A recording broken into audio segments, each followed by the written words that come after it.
What's up, y'all? Kofi Kingston here, and I would love to have a drink with Wrestling on the Rocks, depending on what that drink is, preferably non-alcoholic, you know? How's it going? Healthy Warrior Shane. Soda. I would love to have a drink with Wrestling on the Rocks. Maple syrup. I would never have a drink with Wrestling on the Rocks.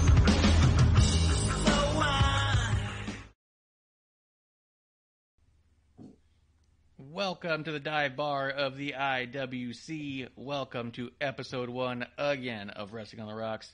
I'm at Ref Marsh. We are at WOTR, the show. We welcome our drinking buddies for a Thursday night chaser. Say hello, Miss AmandaJayne. Well, hello, Miss AmandaJayne.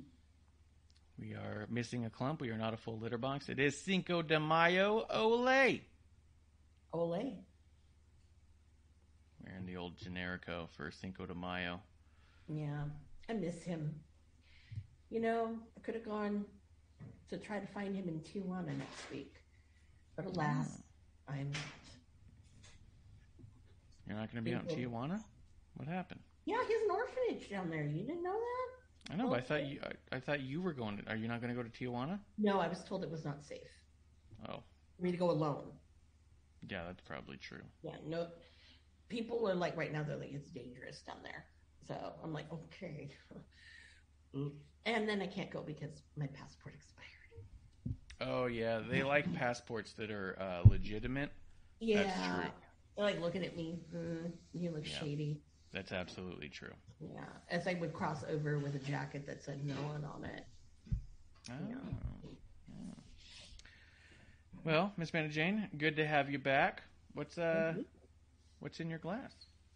Well, I have two things. I wish I had tequila because, you know, it's Cinco de Mayo. But I've got our normal Coke Classic and a favorite of mine, good old Hawaiian Sun Luau Punch. This is actually pretty terrific with, like, vodka and actually Malibu rum. Oh, very good, very good. Get yourself a coconut and a little umbrella and you're good to go. I think it's awesome. I'm having a little bit of sweet tea, and when producer lady makes her way back in, we're gonna have a little bit. We got this new. We found this brand of margarita. Oh. It's keto friendly for whatever reason. It's got no sugar. It's supposed to be hibiscus and like strawberry, but without any juice in it. Like, we're excited. We're gonna try it out. We'll try it out a little bit later on the show. So that means you're kind of like breaking the alcohol rule. Well, the month is over. I was not having alcohol for April. Oh! And now it's May. I would say that I'm still keeping a low intake of alcohol. Yeah. I've had like one beer, and I'm going to have probably one glass of margarita. It'll probably be another week before I have anything, maybe 2 weeks. When I'm in Alaska at the end of the month, I'll probably have a couple of drinks out there. But before then, I don't have any like really plans on drinking heavy by any means. No, you're not going to like Marty Jannetty it. Then okay, yeah, that's good. Yeah, it wasn't a detox to then just hit the pedal to the metal again. That wasn't the goal. Well, Amanda, let's talk news. A couple things. Well, let's start with birthdays. Yeah. All right. Well, this is a very jam-packed birthday week of people we all know and love. So let's get down to it. I'll wait and do one last. Dakota Kai is having a birthday. Wasn't a nice gift from Vince and company, but happy birthday, girl. We got a lot of stuff in the future for her. I'm really excited to see where she goes and what she does. Yeah. So I think maybe it'd be cool if she went to Japan and did Stardom. Oh, that'd be great. Cool for her. So fingers crossed. Owen Hart, rest in peace, man. It would have been his birthday on the 7th. That tournament, I'm not going to go into that. All I know is this. My comments about the Owen Hart tournament, it's a waste now because all the good matches happened. I also feel like my enthusiasm for the tournament has waned significantly since they had all the matches that I thought would be cool to see in the tournament before the tournament as qualifiers. Mm-hmm. Every match they've announced since then, after the qualifiers, I've a lot less interested in the matches that were leading into it. So, they put the whole bracket backwards. Is the bracket up now? Mm-hmm. The bracket's up now. They did it on Dynamite this week. All right, we'll go over that then. Okay. We'll go over the But bracket. But anyways, we'll pass. Speaking of AEW people, Angelico was having a birthday this week. That's another interesting one that I always thought came as a package with Jack Evans. Me too. Who knows? Who knows with that one? The only time I can remember them really well, I mean, I don't know their careers, but I do believe Angelico was on his own for Lucha Underground, right? Yeah, because Jack Evans couldn't go over the border from Mexico to the U.S. Yeah. But outside of that, I thought they were a package deal. So kind of a bummer there too. Our friend El Generico, one of his buddies, is celebrating a birthday this weekend. Happy birthday to the big guy, Kevin Owens, or Kevin Steen, however you want to call him. But I love him. He's the best. So that was nice that you wore Generico, not just because it's Cinco de Mayo, but that's one of his old hombres. So. Oh yeah. No, I have a Rey Mysterio mask. I went with Generico though. Generico's the best. If you were to ask me, who's one of your favorite luchadors, I'm not going to lie, I think El Generico. Generico comes up. Mount Rushmore, no doubt. I have ones that are, if you ask me who's your least favorite, I have a whole list of them, but that's just me. Yeah. Number one is Dragon Lee, because he injures people, and two, he's a diva. Okay. Yeah. But anyways, guess who else's birthdays this week? Tommaso Ciampa. This is it feels like the next couple people, it's like NXT home week. Because Io Shirai's birthday is coming up. Wow. And then, of course, William Regal. I'm actually kind of liking him with AEW. Because he's going in on commentary whenever the Blackpool whatever club is on TV, and it's kind of nice to have that extra voice there that you don't hear, that actually has intelligent things to say. Like Chris Jericho. And then a couple other people, Bobby Roode having a birthday, so that's glorious, and Lindsay Dorado. Oh, wow. Lucha Party. And finally, I saved the best for last. I want to give a big birthday shout out to Boom Boom Cole Cabana. And he's old. He's getting really old. If you're kind of listening here, dude, check your email. You have a birthday gift in there. Yes. So I normally, when I was mad at him, I didn't send him birthday gifts, but he got a birthday gift. So happy birthday, Boom Boom. And if you happen to see him tomorrow I think they pre-taped it. It's not live. Never mind then.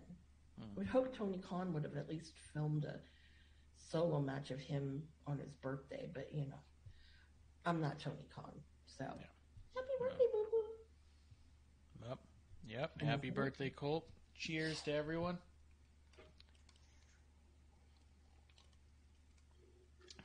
If I'm forgetting a birthday, people, I'm sorry. Hook. Hook was the one we missed. Well, Hook's birthday was yesterday, but may the 4th be with him. Yeah. So, for sure. Cheers. I wonder if he had a chip-flavored cake. Oh, that'd be cool. A little cake with little crumpled chips on top. Mm-hmm. And it was in the shape of I don't know what kind he eats. You can never see on the bag. It looks like it's the standard Lay's ones. Oh, okay. Yeah, I guess. I don't know. I mean, I don't know. That's like a sponsored, not sponsored thing. So I see what you're doing, Taz. And your son, I see you. Oh, yeah. A couple things happened in the news. You already talked a little bit about one of them. There was some layoffs that happened right after we had releases. Layoff is probably not the right term. But there was releases down in NXT. A number of talent who'd recently been signed who weren't shown on TV much. There was a number of that going on, which always kind of makes you wonder if it's just not clicking or if something's not going on right. I do remember someone saying at one point that talent was going to have 6 months to impress, or they were going to be kind of moving through at a faster rate than they were before. Could be seeing that at this point. I don't know. Obviously, we don't understand the contracts. We don't work on the other side of stuff. What we can really talk about is what we see on our TV and how it affects us. The ones that we saw that we knew that were notable was Dakota Kai, Dexter Lumis, Persia Peraza, and Harland, just Harland, the former Parker Boudreaux. They were all released, which I was kind of surprised by all of them, if I'm honest. I mean, I've not been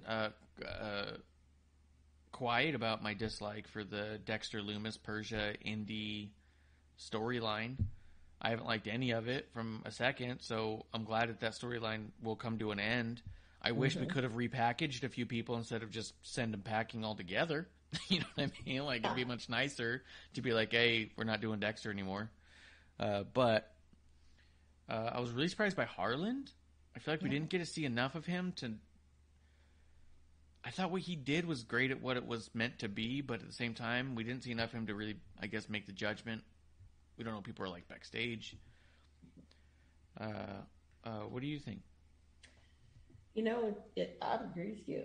Like, they could have repackaged people, especially Dakota Kai, because what the hell was going on with her the last few months, and especially with the whole, you know, the tag Dusty Cup, and I don't understand that, but I don't make the rules over there. Now, I really hope, in our egotistical ways, that someone from WWE heard us bitch about this whole Persia Parada, like Dexter Lumis, Indy Hartwell, blah, blah, blah storyline. Because let me tell you, that was just was getting just more ridiculous after, you know, through time. So I'm kind of glad that's done.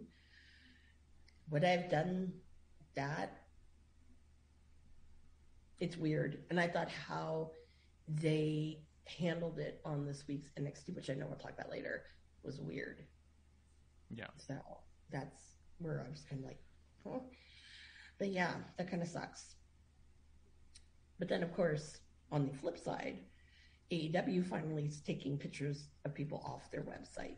So no more Marco Stunt. Yeah. No more Janela. But he's been very vocal about that. Stu Grayson. Stu Grayson. Yeah. He's the one that I'm really shocked about. Excuse me. Only because, like, Evil Uno and him are an amazing tag team. And I feel like after Brody Lee died, I think Tony thinks that he kind of has to keep the Dark Order together. Yeah. For it to be a memory. And I, you know, honestly, like myself, no. I mean, you can just let it kind of go. Because I think Silver and Reynolds are doing enough that, you know, hey, they don't need to be a part of that. Colt doesn't need to be a part of that. Yeah. I could see him branching away, obviously, because he'll be on Ring of Honor. But, you know, the only person, I think, that's dependent on it right now, because Alan Angels is doing his own thing. Yeah. But it's Preston Vance. So I'd like to see him on his own, you know, doing some things. But that's really sad because, you know, that was a tag team that a lot of people were waiting to see in the States because they had visa issues. So, of course, you know, trapped in Canada, can't wrestle down here. But once they started doing it, first stop they hit was PWG. And that was a long time coming for them to return. So, I don't know, it's really kind of sad because it's like, well, what are you going to have Evil Uno do? Is he going to tag with Colt now? Or it's just weird. I know he does singles. I've seen that quite a bit, but it's not the same. Yeah, they came in as a tag team, and the whole Dark Order was built around the two of them, and so that one of them's gone. And I agree. I think the only reason Dark Order is still around, I think, is because of Brody Lee, and to be honest, because of his son. You know what? They just released that -1 action figure with his dad, which I still think is... It's cool they did it. It's disgusting that it's the most expensive 2-pack they've ever released. But it's also disgusting that they're selling it, yes. I think. Yes, I agree. The fact that the Blood Brothers, Cody and Dustin, were like $30, and this one's like 65 or 70 for Brody and his son. Yeah, Jurassic Express I think was 39. I think Mox. All three of them, though, right? What? No, just the two. Mox and Kenny Omega 2-pack was I believe 45 or 50, but like the Brody's like 65 or something like that because it comes with his son, and I just think that I know that part of that's not AEW. I know part of that is Ringside Collectibles. They do what they want and they're a little autonomous in that realm. Sometimes you see different elite figures at different prices, so it's not completely on AEW, but it is a Ringside exclusive. So AEW selling exclusively through them, they know exactly what they're doing, and I think that I just think it's kind of sick to be saying, oh, here's a son with his father who's passed, and it's the most expensive 2-pack, and you guys should all buy it, and I don't like that, man. Like, especially if they didn't come out and flat out say that 100% of proceeds go to X or Y. Mm-hmm. You know what I mean? Like, tell us what's going on with it, because it feels like kind of a gross move. But I think outside of that, that's the only reason they have Dark Order together, if I'm honest. Mm-hmm. I will say, I noticed online, I was going to pick it up, that a lot of the AEW new series is out for pre-order. For whatever reason, I don't know why, I don't think it's justifiable, but for whatever reason, the Thunder Rosa figure is $2 less than all the other ones in that series. What? So jump on it, because I think it's like $25, $26 or something, and all the other ones are $30. On Ringside, yeah. I'm only gonna buy them that way because I know I'm not gonna be able to find any of those. Maybe of them all, I can find Starks. I will not find Will Hobbs in my area. There's no way. Thunder Rosa, again, I'm not going to be able to find her, so I have to pre-order those.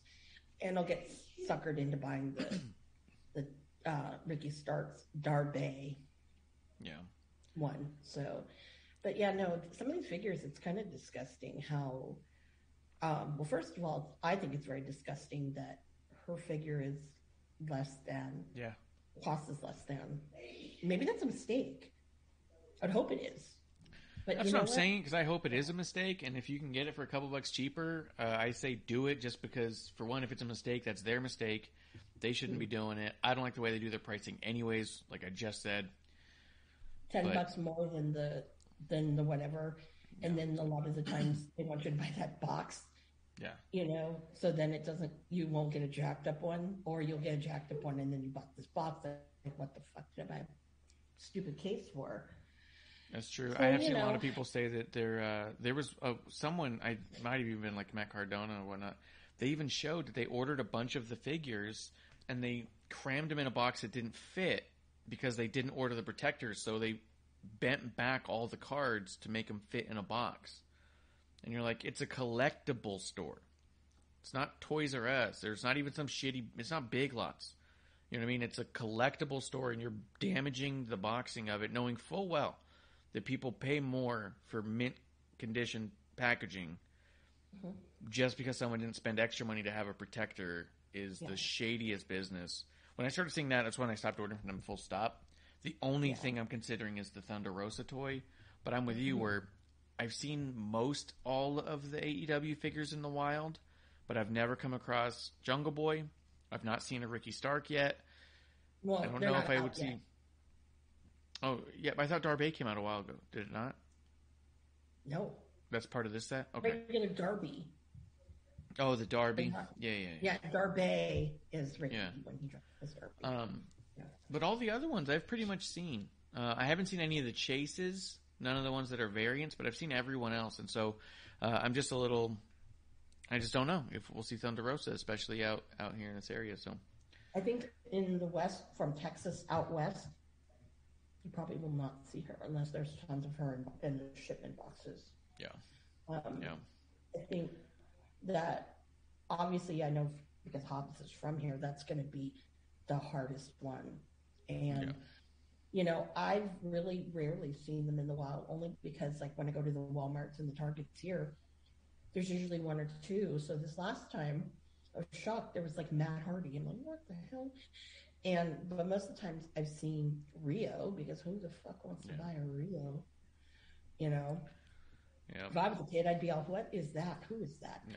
I don't want that." And then I've seen the Young Bucks and Cody. Young Bucks. Yeah, I've seen Cody. I saw the Cody LJN style figure, and I almost picked that one up because I was like, I don't know, this one's pretty cool. You know what? If you guys picked it up, who would have known? He'd go over there. So that's kind of cool. It was after he left. It was at a GameStop nearby just like a couple weeks ago. I would have bought it, but it came out before. It did come out before, and that's part of me why I thought about it. I was like, man, I should get all the Cody AEW figures now because he's one of mine. Mm-hmm. You're probably really cute now. People are like, I hate Cody now. He went to that evil place. Bishop's in the chat. He says he saw Amanda's best friend on Young Brock. That he's way better as the Brooklyn Brawler than anything he's ever done. Okay, first of all. Unnecessary. Come on, Joe. It's his birthday tomorrow. Okay, throw the guy a bone. Okay, come on now. Good point. But no, it was cool because Brooklyn Brawler is one of his childhood heroes. So he was really excited about that. So, but yeah, I also thought he did fine work on Chicago Fire. Yeah, he was a fireman, and I liked him. But hey, and then he was and then he was the dude on Chicago PD where they were questioning him, and he was apparently a racist dude, which I thought was funny because because it had to do with anti-Semitism, and he's Jewish. That's funny. But but he's good. You got to hear him call too. That Defy show last week that was on Pluto. Holy shit! I mean, I have not seen him be that excited about calling wrestling in a long time. And I know he's not going to do it. He already told Tony Khan no, he doesn't want to do it there. He wants to wrestle. But I have a feeling they're probably going to put him back with Ian Riccaboni, which I have my issues with because it gets obnoxious, and sometimes Colt's trying to play babysitter when I'm like, you're not an adult either. So, but yeah. So if you guys get to see that on Pluto, I was told that each of these Defy shows will run for a month. The Filthy Tom Lawler versus Mox was amazing. I will say that you guys know I'm not a John Moxley fan, but that was a very excellent match, and that's probably one of the best Filthy Tom Lawler matches I've seen, and I enjoy a lot of his matches. So if you can check it out, it's free if you have Pluto. I know if you have Xfinity, it's for free. I don't know about everybody else, but so watch him. I don't know if Colt's doing a regular gig, but he actually, I thought, he's going to pipe in from where? No, he was in Seattle. So Defy, I would have gone. But no. Let's keep moving. Some other news coming out. Freddie Prinze Jr. said on his podcast, he's been teasing about it a lot on his podcast, and he's even said at Ariel Helwani's show not that long ago that he wants to start his own promotion. But he came out with a lot more details. I mean, he was vague about some stuff because you got to be vague about some stuff. But he said that he sees it happening in about 18 months. He's already scouting locations. He wants to be putting on like a 2-hour show. He's got enough money for about 3-year plan. So if it doesn't make money for 3 years, that he'll be fine. Because he took on these Netflix gigs just to pay for it. Like, it's not part of his other money. It's money he earned just specifically for this. Wow. Storylines based in reality. He wants to give men and women equal time. He wants to own the space that it's filmed in, so it's kind of all his. He wants it to be SAG. Not that everyone's got to be SAG to get in, but it should help people get to SAG. And that's kind of where it's at. But he is taking requests, or not requests, but ideas for the name. He doesn't have like a name for it yet. He's not sure what he wants to call it. So I think there's that. He's not hiring anybody right now. I'm keeping my close ears to that one because I'm going to try and weasel into this promotion some way or another. If not as a ref, as something backstage, you know what I mean? Like, I'll be a showrunner. Let's do it. Mm-hmm. You know? I want to be a travel person. It's a good call. That good one. Call. Mm-hmm. I can do it. Yeah, and I have a lot of trust with these people already. So yeah, we'll get the word out when he starts looking. So yeah, but there's a lot of people going back and forth on what they think about Freddie Prinze Jr. running an organization, if it's a good idea or bad. What do you think? Oh, I love it. First of all, if you're on the camp of it's bad, well, remember, he was one of WWE's writers for the longest time. Yep. He's probably the longest tenured one that I can think of off the top of my head. I don't think he was there for that many years, but he was pretty pivotal. Like, if it wasn't for Freddie Prinze Jr., we might not have ever gotten a Jeff Hardy championship run. We might not have ever gotten... actually, the Kofi Kingston gauntlet match that brought him to the WWE Championship was a story pitch that he had for when he was going for the IC title, and they used the exact story from then to the other time. So, and he's been part of some stinkers too. He's talked about on his show. I would say for all the details of what he's done, though, check out his podcast, Wrestling with Freddie. But it's a fascinating story. But you're right, he did a lot. He did a lot for the women. He was a part of a lot of major stories. So. Yeah, I think he's capable. Yeah, I have no qualms about it. That's going to be great. Yeah. And if it's kind of the way I think, if he envisions it, I have this feeling that's what the Bucks and everyone thought AEW should have been. Yeah. Yeah. So, yeah. We'll see. But I'm excited for it. Yeah, I am too. I can't wait. But if you want someone who's got a SAG card, Vanna has a SAG card. That's a good point. That's a good point. Start there. Well, him, and then I think anyone who's on Lucha Underground might as well. I think so. I know Hennigan has one. Yeah. Or Johnny, insert your name. Yeah. Which I'm excited. He's going to Game Changer, so he's Johnny Game Changer now. No, that's funny. Oh yeah, I saw that. Yeah. It's really exciting because I'm like, wow. But I'm waiting for him to really go on the indies somewhere. So yeah, he hasn't done a ton. I expected more of him, but maybe we're still waiting. So I think know. And he's got a plan. Yeah, I think he does too. John always has some kind of plan. I'm like, are you going to do Boone too? Okay, I liked Boone the Bounty Hunter. Don't judge people. But I think that he's taking his time. And, when I watch him working out on Instagram, I'm like, holy crap, with all the parkour and whatnot. I'm like, whoa, dude, that's just awesome stuff. So yeah, he's amazing. Yeah. He is. Well, you shall see.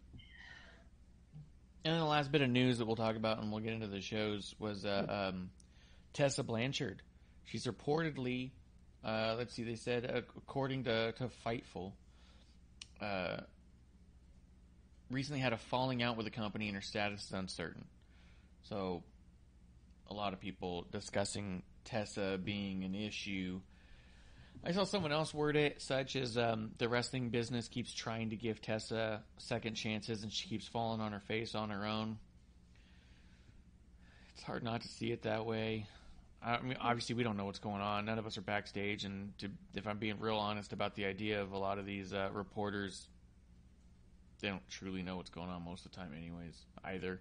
They have an idea, they have somebody who said a thing. It's very much the telephone of rumors. And it's everyone who has an agenda, right? Like, that's not to say they never get anything right or they don't know what they're talking about ever, but it is to say that nothing they get is unbiased. So, I don't know. I think it's crazy. I really thought she was going to utilize this WoW stuff to help propel her back into a positive light.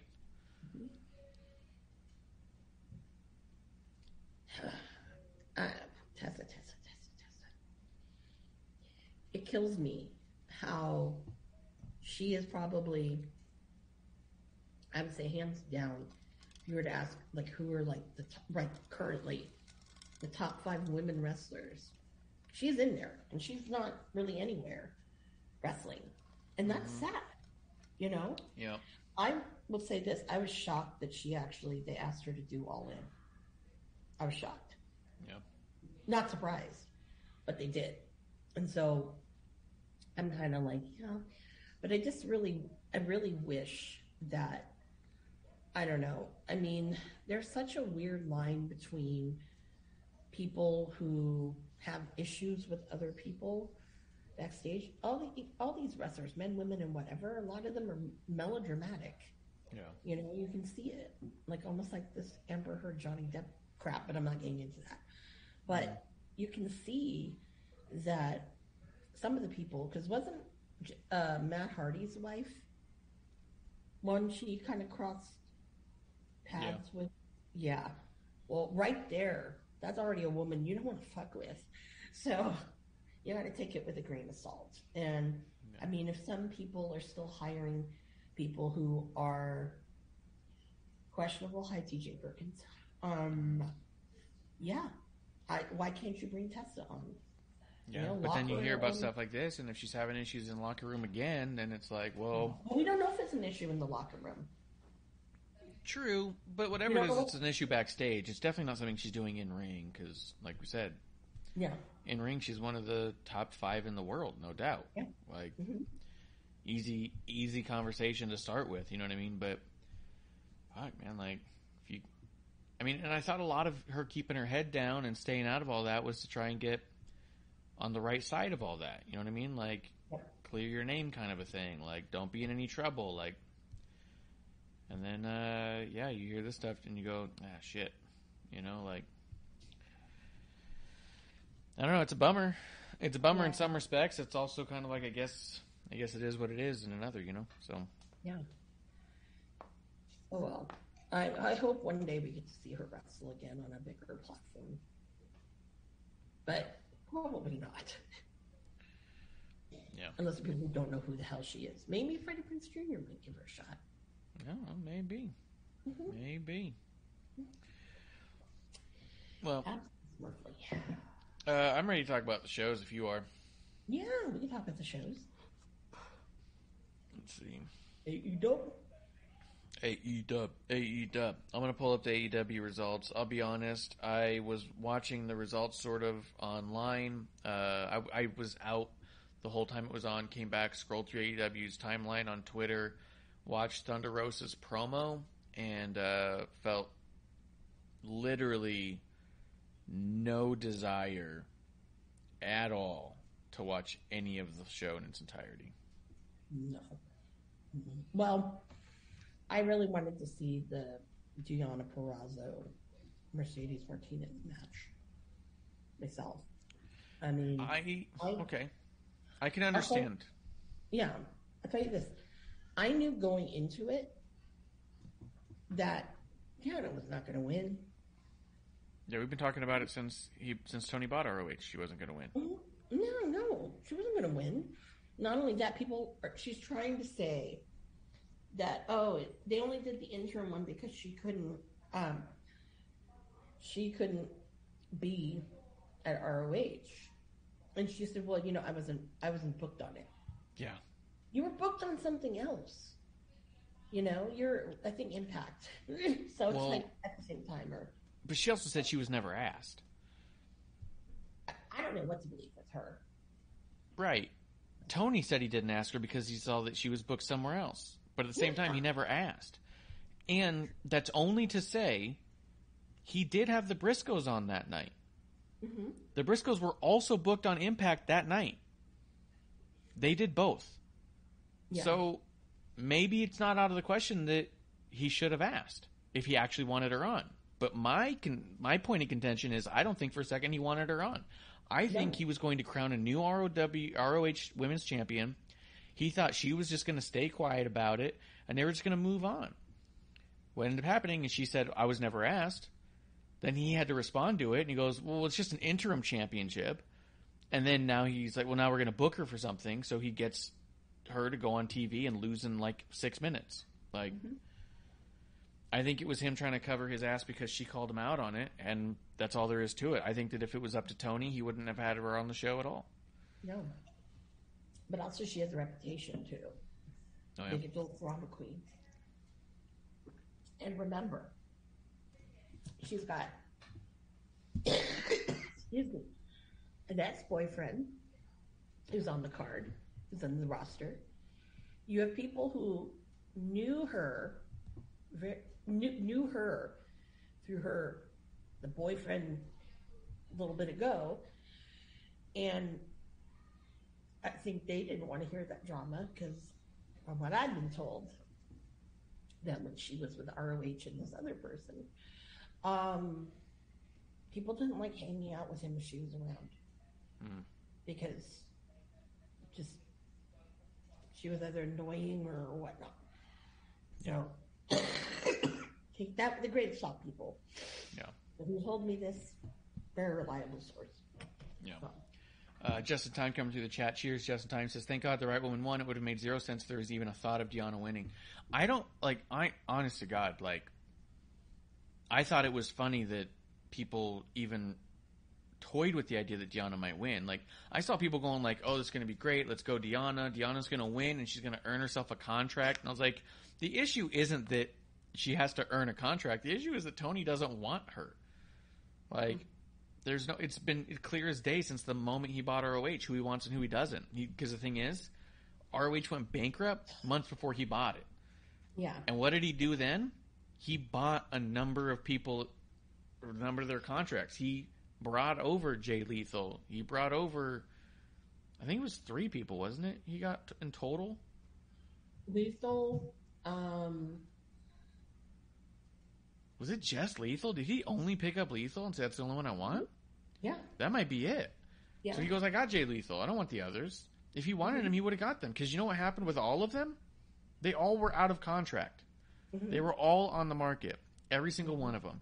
And any one of them who'd had any interviews, because I heard a number of people from ROH during those interviews. Oh, we got Danhausen. He picked up Danhausen. Oh. I don't really consider him Ring of Honor because he didn't do much on Ring of Honor. No, but he was signed to a contract with Ring of Honor, and then that contract was expired, or was terminated, right? So he picked up who he wanted. He had a bunch of talent out there who no longer were under contract, who were looking for. A lot of them said they never heard from him. He was reaching out to who he wanted to. He never reached out to Deonna. She was not under contract at that moment. So, no. Yeah, I think that the idea that Deonna could have won is silly. I think it's naive. I do think it's fun to be a wrestling fan. Cheer for who you like. But yeah, there was just, I didn't think there was anything to it. Was the match even that good? Because I heard people were disappointed, if I'm being honest. I saw a lot of people saying disappointment. I think Deonna, it was disappointing in the fact that Deonna did it, she knew she wasn't going to win. So it was very sloppy on her part of it. Oh, okay. But it also seems that it really is not fair to Mercedes Martinez. I mean, Mercedes is great, and to kind of, that was a huge platform, being on TNT like that, the main event. And, I think that was kind of a disservice to her, but, it really wasn't that great because it's like, what are you supposed to do with someone who just does, they know that they're not going to win, and they know that basically you're just there because the boss got called out. Yeah. And that's the kind of guy he is. So, it was weird. And just going into it, you could feel that. And I'm like, yeah. I mean, she tried because she had a really good reception when she came out. Oh, yeah? Yeah, people loved her. But, I mean, I'll be honest, for what it's worth, and who the fuck am I, and I don't mean this in a disrespectful way, and I don't want to hurt anybody's feelings, and realistically, I'm just some dude who drinks and does a talk show with their friends, right? Don't take it seriously. I've never been impressed by a single Deonna match. I've never been impressed by her. I just haven't. Every time I saw her, and anytime she came out in NXT, I was kind of like, I don't see it. Anytime she was going on Raw to job or not, it always felt like someone not trying. Like, it just, I don't know if I've just missed her greatest matches or if it's just that evident when she's not happy that it comes across. But I do think that if even the latter is true, even if it turns out like, hey, if she's not happy about a thing, she won't perform it to par. Best case scenario, you're unprofessional and it comes across. Mm-hmm. You know what I mean? Yeah. So I don't get it. I don't understand the Deonna train. Not for me, I guess. Justin says in chat, Deonna just gives me vibes that she has a bad attitude. And that could be it. Yeah. It could be that, like, hey, when she's out there and she knows and she's really into it, and maybe she puts on real bangers, but for what it's worth, if she's not into it and not doing much, then I'm not invested, you know? Well, we all know why she got signed to WWE, right? Was it? It was to lure someone else, wasn't it? Yep, sure was. And I mean, she probably felt like shit. Like, yeah, you're just there because they want your boyfriend. Yeah, and then on top of that, she also reportedly had a bad attitude backstage about stuff and an ego. So I could see it. Oh, It's yeah. not. I've seen her have a bad attitude. To me, Yeah. of all people. Yeah. I was like, bitch, don't even go there. Okay, do not even go there. Yeah, but anyways, but yeah, it's not. I don't know. It's weird that they still have that belt on Gresham. Yes. So I'm waiting to see who Tony's going to take that off of him. Yes. With. Because I think that it was a huge loss that he didn't sign Bandito. I'm sorry. Bandito is so talented. Yeah. Like, what the hell? You know? Yeah. So I don't know. I wonder, too, who he's going to put the ROH title on, because it's going to have to be somebody who's, like, the other thing I get, like, I don't understand, honestly, why Samoa Joe and Yuta are holding those two titles if it's not to bring them down. You know what I mean? Like, if you have them highlighted on Dynamite and you open up Ring of Honor and start televising Ring of Honor shows, it's not going to be with your top Dynamite talent. You know what I mean? Because that's your company's AEW. ROH is secondary. It'll never be as big as AEW in any respect. Yeah. So why would you put it on, like, Yuta, who you're pushing real heavy, except maybe to lose early on in the Ring of Honor days, the rebranch, so that way it gives credibility to whoever takes it off of them. Mm-hmm. Or to have them step down a little bit. You know what I mean? Like, Samoa Joe's a massive personality. Yeah, but the good old days were when Samoa Joe was on Ring of Honor. So a lot of people missed that. So I think that what's going to happen is it's going to be like a nostalgia show. Yeah. Because you've got Sanjay Dutt there, who obviously is, managing Jay Lethal. I'm like, I know the player from the Himalayas would love to wrestle again. You know, he stopped, but I mean, there's nothing wrong with whatever. He just kind of stopped. And he's there because I'm pretty sure Tony, if he wants to go to India, that's the guy who set it up for WWE and did his own tours over into India. So he's got the people.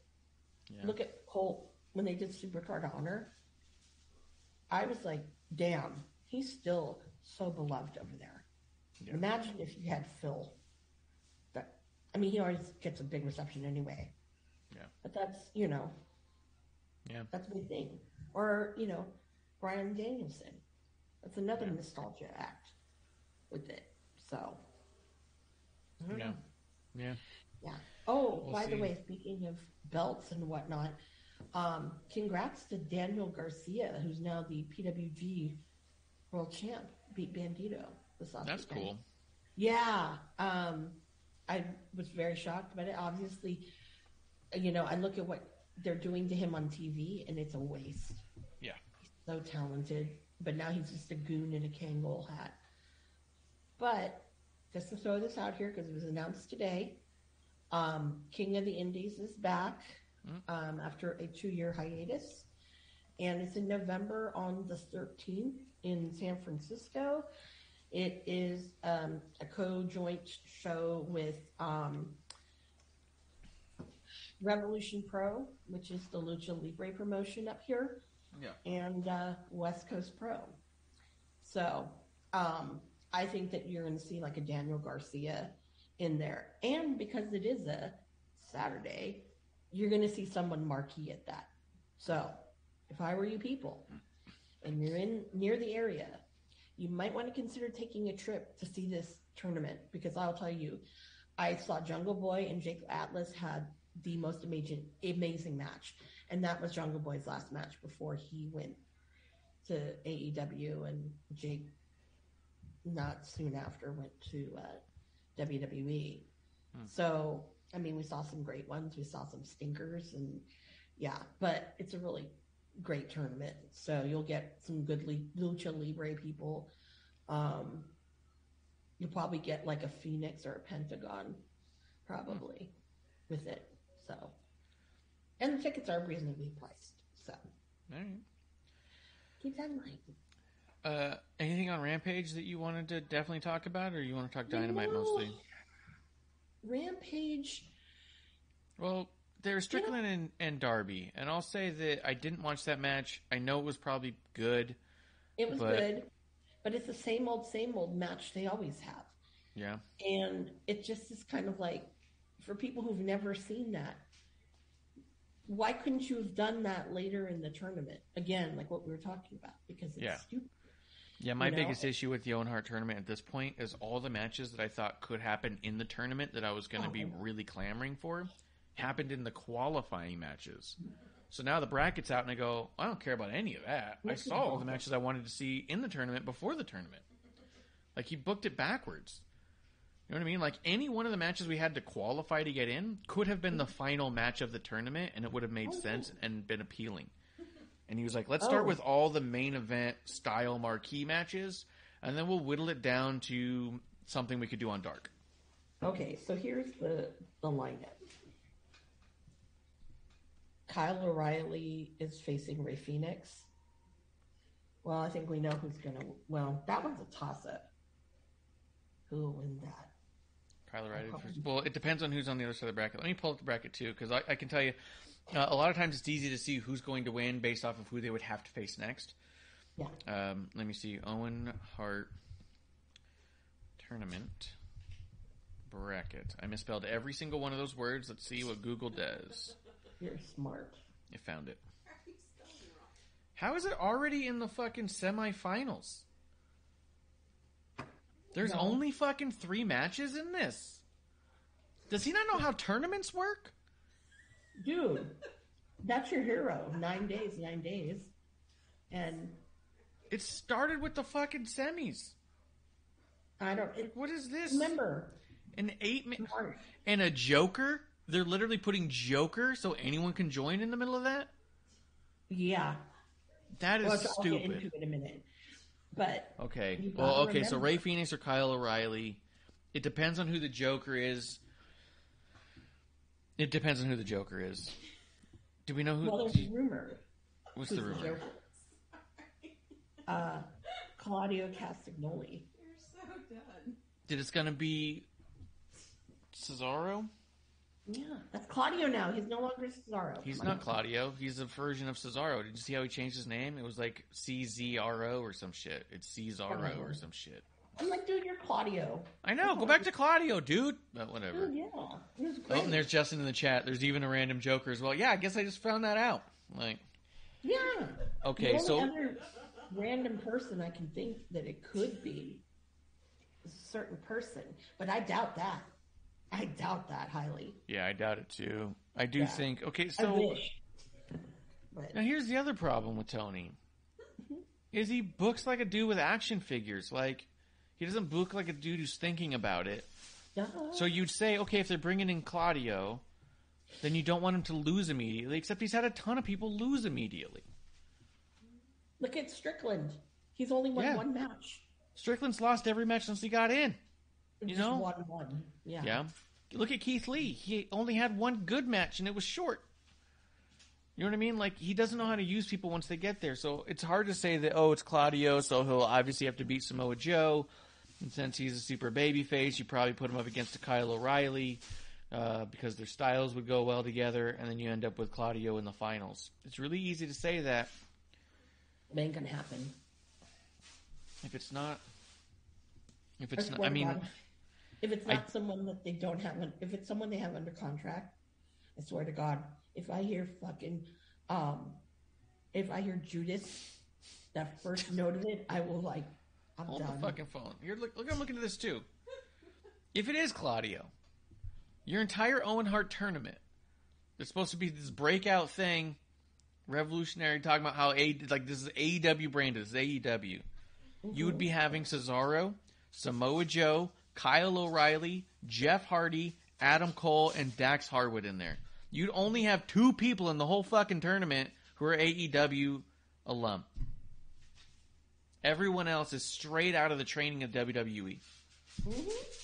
And looking at this bracket, Or if Ring it's of not Honor. Dax Harwood, go the fuck home. Or Ring of Honor. Well, they all have Ring of Honor history. If you went through Not all of NXT, them? if you went through NXT, you were ROH at some point. Darby and Ray. Only two. That's what I mean. Darby and Ray are the only two there who are like AEW guys.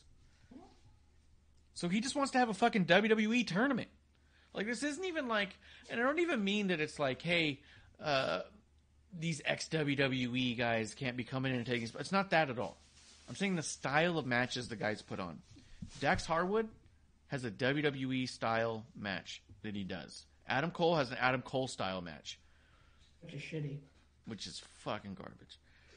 Jeff Hardy and Darby are gonna, it's the first one to die by their own hands on that one. Because they're both gonna, they might even both jump off of ladders without somebody else on the ground. They might just both jump to the outside. Those two dudes are so crazy. Yeah. And then Samoa Joe wrestles slow and WWE style. Stop farting. I do what I want. It's my show. Ew. Thank God we don't, that's not picking up on the mics. And if you get Samoa Joe versus Claudio, that's a WWE match. If you end up then getting Kyle O'Reilly and Claudio, it's WWE, right? If you end up with Dax Harwood and Adam Cole, you're talking about a match that could have happened in WWE. If you're talking about Jeff Hardy, Darby, obviously not. But if Jeff Hardy wins, then you're going back to Dax Harwood and Jeff Hardy, which is a match that did happen in WWE. And then you're talking about a potential ending of Dax Harwood and Claudio for the tournament thing, which is two very WWE-style guys going in there. And I'm not saying that's necessarily a bad thing, but I am saying that it's not exactly the fan service I would expect from AEW. Tony needs to be servicing the hardcore AEW fan and not be trying to lure in WWE fans. Because the bottom line, if you main evented a tournament with Dax Harwood and Claudio, it wouldn't have been the talk of the town. It could be a fucking amazing match. Both those dudes are incredible. Yeah, but no. But you're talking about tag team guys. Yeah. And I don't mean that disrespectfully. I'm talking about two of the greatest of our era, of our generation. Mm-hmm. These guys are incredible talent. I don't mean this to demean any of the talent. And even last week when I talked about Dax and Cash being a little bit too much Bret Hart for me, in that because the company has done so many of those Bret Hart tributes, not because Dax and Cash couldn't nail it and they did it and it was perfect. They were those are the two I want to see from, and only them. It was watered down by what happened outside of their control. You know what I mean? So I'm not trying to knock any of those guys. They're amazing. But the whole show is a product. You know what I mean? Like, Maybe Kushida. I mean, but again, WWE. But actually, it's not going to be Kushida because he didn't get to be in Best of the Super Juniors. oh. And that's a big mistake. New Japan. So the Joker's probably a new signee that we haven't seen yet. I guess personally, I'm pushing for the guy in my shirt, but I know that's a very big liability. Yeah. But that could save the tournament. Or kill his company. Or Either kill the one. company. Not Oh gonna my lie. God. Could save the not gonna tournament, lie. but destroy the company, and it's Company. just a gamble however you cut it. I don't want to go there.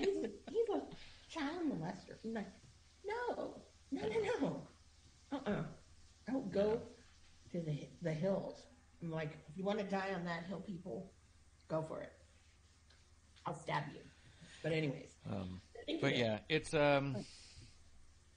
this tournament The is final not could be as great. exciting as the qualifiers by any means. I think Darby will beat Jeff. I think Dax is going to beat Adam Cole. I think Dax will beat Darby, so I think you're going to get Dax winning the whole thing. I think you might move Samoa Joe down because he's the TV champ. Yeah, he's not going to win. You think he'll lose in the first round or second round? Yeah, first round. You think that he'll lose to whoever comes in? Mm-hmm. I also don't know if I think Samoa Joe, I think, is also imposing enough to... I feel like Samoa Joe is the type to tell Tony Khan, that doesn't work for me, brother. You know what I mean? I feel like that of all, like, okay. yeah. Okay. Yeah. I feel like watching Tony Khan and Samoa Joe sit next to each other in that media scrum after the ROH show. Was it uncomfortable? I didn't see it. So. It's so funny. Because Tony says stuff and Samoa Joe doesn't even, like, look at him. And then they're, like, asking stuff. They're like, were you surprised that AEW bought, or Tony Khan was able to buy Ring of Honor? And he goes, well, in the fact that I was trying to negotiate very heavily with Ring of Honor to be purchased by WWE, and I was trying to get it under the WWE banner, I was shocked in that regard for sure. I was like, what? So, like, and he didn't have to say all that. He could have been like, I was surprised because I thought there would be other offers. He goes, no, I was personally working very hard to get it bought by WWE because that's where I think it should be. Like, fucking funny. And like, Tony's just sitting there like, okay. He's so stupid. I swear to God. When Samoa Joe goes to leave, I mean, for one, Tony Khan's like fanboying out the whole time and clapping. He puts his hand up to shake his hand. Samoa Joe does one of these numbers where he kind of like half looks over his shoulder and goes, oh, and kind of like sort of shakes his hand as he's like walking away. Yeah. Like, he was like not fucking... It was not how you see him interact with Triple H. I'll say that. But yeah, I could see Samoa Joe being put in here and then be like, all right, you're going to lose in the first round. And Samoa Joe goes, yeah, I'm not. It is the thing. So he had to get... The first round technically was, I thought, the qualifying ones. But I guess I'm wrong. So yeah, no. Whatever. But this is also a man who also has a ranking system that doesn't mean shit. Yes. Yeah. I would love to see Tony Khan tell Samoa Joe that he wants him to do something that Samoa Joe doesn't want to do and just watch how it plays out. I want to see a secret camera. Yeah. To be a fly on the wall. I just would love it to be all like,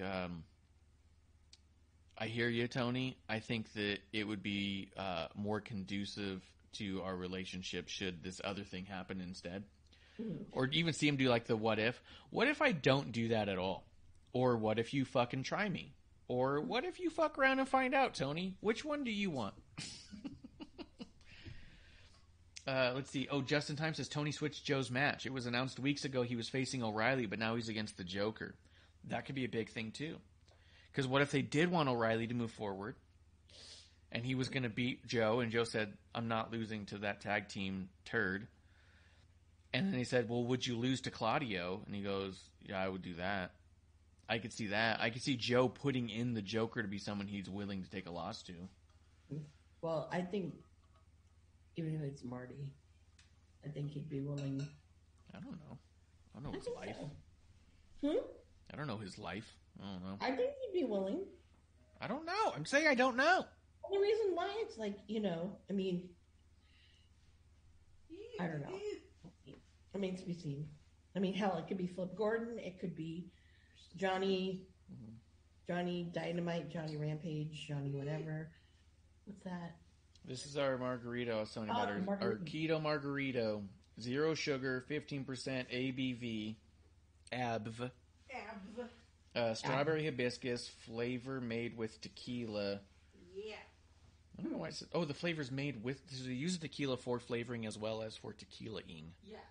That's how you do it. The brand looks like it's named Margarita, which is a fucking weird way to brand. Oh, Crook and Marker. And it even says flavored beer. What? Yeah, it says organic alcoholic strawberry margarita flavored cocktail with other natural flavors, flavored beer. So I think it's made like a beer to taste like margarita. All right, that just blew my mind. 1 gram carb per serving. Let's do it. And I do want to mention this is on topic because it's also a drinking show. So, but 0 sugar, 0 fuss. It says. I'm into. Oh, sweet. What? Oh my God! Listen to this. What? It goes, adios, sugar, and don't let the blender hit you on the way out. We source the finest organic ingredients from across the world to create this beautifully refreshing, ready-to-serve margarita. 0 sugar, 0 fuss. We use luscious, all-natural strawberry and hibiscus flavors made with organic tequila for a guilt-free flavor fiesta that will make your taste buds say, oh, Marg God. Best over ice.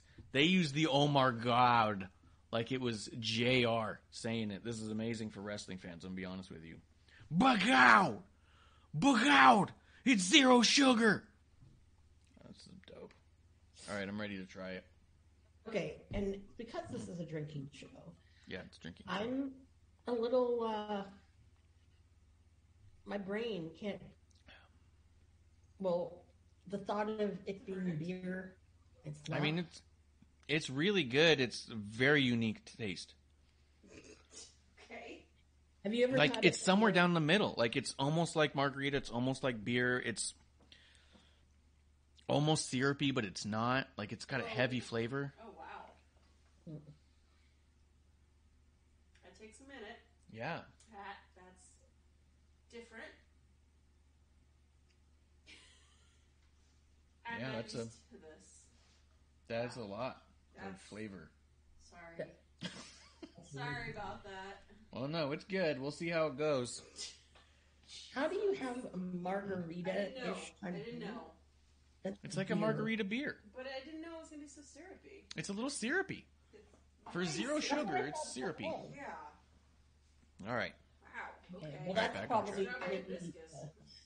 sponsored, not sponsored, right Sponsored, there, not 'cause- sponsored.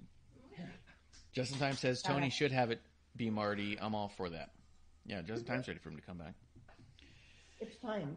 I swear to God, when I hear that first key, the piano, I freak out. Marsh can attest to this.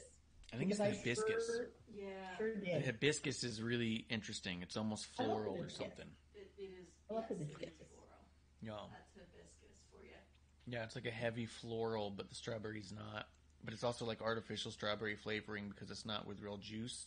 Oh, I think that's why ew. it's a little. I think that's why it's got that little bit of a weird Yeah, kickback. that sounds like it. I like it, but it's a sipper. Yeah. You sip this one. Yeah. Yeah. You're not throwing it back. No, Marsh knows how excited I get with Marty's matches. Yes.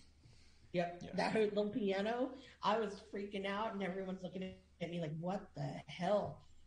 Yeah, it was awesome. Pay-per-view that night. I'm like, yeah, Yeah, it was dope. I know. Yeah. But Yeah, What, it's tournament. that's the I don't know. tournament. I think that the winner's going to be Dax Harwood. I think, if nothing else, Dax Harwood's going to be in the finals. I think the Joker is the deciding factor. I think that they're either going to... I think the Joker's going to either win or be in the finals. Mhm. So I think you're going to end up with Joker and Dax. But I think it's going Dax. Because I think if you don't put it on Dax, you're kind of a dick. What if it was a heart? Like Teddy Hart? No, oh, hell no. God, if you can't have, like, Briscoes on TV, I'm sure Turner would love to have Teddy Hart. Oh, Oh, yeah. God. That drink's hitting you hard. That's a good point. Yeah, that's a good point. Like, we don't want the Briscoes on. Teddy Hart? That sounds fine. Yeah, that's fine. No, I'm talking about Harry Smith, Baby Boy Smith Jr. Harry Smith would be good. They're the ones that make those little guys. Oh, we like those ones. We do. But those are a little... Remember, we didn't get those a second time. They're a little almost like a... It almost tasted powdery. All right. Well, this is an experiment. You know, It's neat. Oh, this is making me think. different. If it was Harry Yeah. Smith, I would love to see them utilize him with Archer as KES, Killer Elite Yes. Squad. I've always loved Killer Elite Squad. That's the best Archer there is Killer Elite Squad. Yeah. I will say if it's Harry Smith and they don't give him the win, then fuck Tony Khan, dude. Like, seriously. Mhm. But... You want to fanboy WWE shit, and you don't give the one who actually has the dynasty behind him. Yeah, real smart. Yeah. Real smart. It'd be great. I will... Let's see. Oh, Justin says, Teddy Hart is so awesome, but he seems he'd rather spend his time in jail. Yeah, when you make decisions, there are consequences. And- Wow. Yeah. Justin, I'm going to have to quote that because that's the best, I think, synopsis of who Teddy Hart is. Yeah, that's true. He's a crazy cat man, and yeah, just like jail. Yeah, he's just into it. Let's see. Well, was there anything else on AEW that was... Well, I did love, of course, this is the internet wrestling, and I don't know why the internet wrestling the matches have been better. On Dark, the Hobbs and Starks tag team against, okay, I only have to bring this up because I was so offended by this. Yeah. I wanted to write Tony Khan a letter, but I resisted. So it's this young tag team, never heard of him. One of the guys, his name was Terry Yaki. Are you fucking serious? That was on the show? It was on Dark. Oh, on Dark. Okay, I thought you were talking about Dynamite. But even then, it's still not good. But at least it's on YouTube. And the guy's a black guy, and no offense, but I'm just like, are you kidding me? You need to be repackaged because somebody's gonna. Did you feel like that was more or less offensive than the Panda Express? It was a little bit more. Okay. Because remember that guy came out in an inflatable panda costume? Yeah. Yeah, but that's a little different, though, because Panda Express is an Americanized whatever. That's true. Teriyaki actually comes from Japan, I believe. Yeah. If I'm wrong, I'm bad Asian, but whatever. Yeah, naming yourself Teriyaki is a bad... Yeah, that's a bad call. But the match was it was interesting because of people want to give shit to fucking Braun Breaker, but Teriyaki that's in a free pass? I'm not into it. Yeah. No. That guy's not going to go anywhere. Yeah. But I had to bring that up because of the Teriyaki. When I saw that on the thing, actually it was on Twitter. Excuse me. And I saw the match card. I was like, what the fuck? I'm like, is that really what I think it's supposed to be? And then when Excalibur was like, oh, we have teriyaki, and I'm like, and he actually snickered. So, and I'm like, great. Where was JR? We could have put the Oriental shit in it, and then it just would have been really bad. But Drunk JR would have been great with that. His name is teriyaki. Well, I think shit like that is why JR doesn't commentate for other shows, because I think he doesn't want to be around any of that bullshit. It's the same reason why he was never on any of the kickoff shows that they had, because it was always weird, goofy, silly, awful bullshit that he was like, I don't want any part of that. I'll come out for the main show, and that's going to be that. Yeah, let Shivani do it. Yeah. He has no shame. That's a good point. Yeah. All right, well. But if you can check it out. Are they doing Starks and Hobbs versus Jurassic Express next week? I have no idea what's on next week. I didn't care about what happened. I think that might be the main event. Yeah, I mean that's a main event. Yeah. You have 4 dudes from Dark suddenly showing up to be the main event. Doesn't make sense. Where are they at? Someone's hometown or something? No. Ricky's not even on the main event when he's in his own hometown. Exactly. Hello. Look, I'm not saying they're not good talent. I'm saying they're booked like they don't matter. They don't matter. I've been saying this forever. But they're not booked because they don't matter. They don't matter because they don't matter. Because they don't matter. Yeah, no.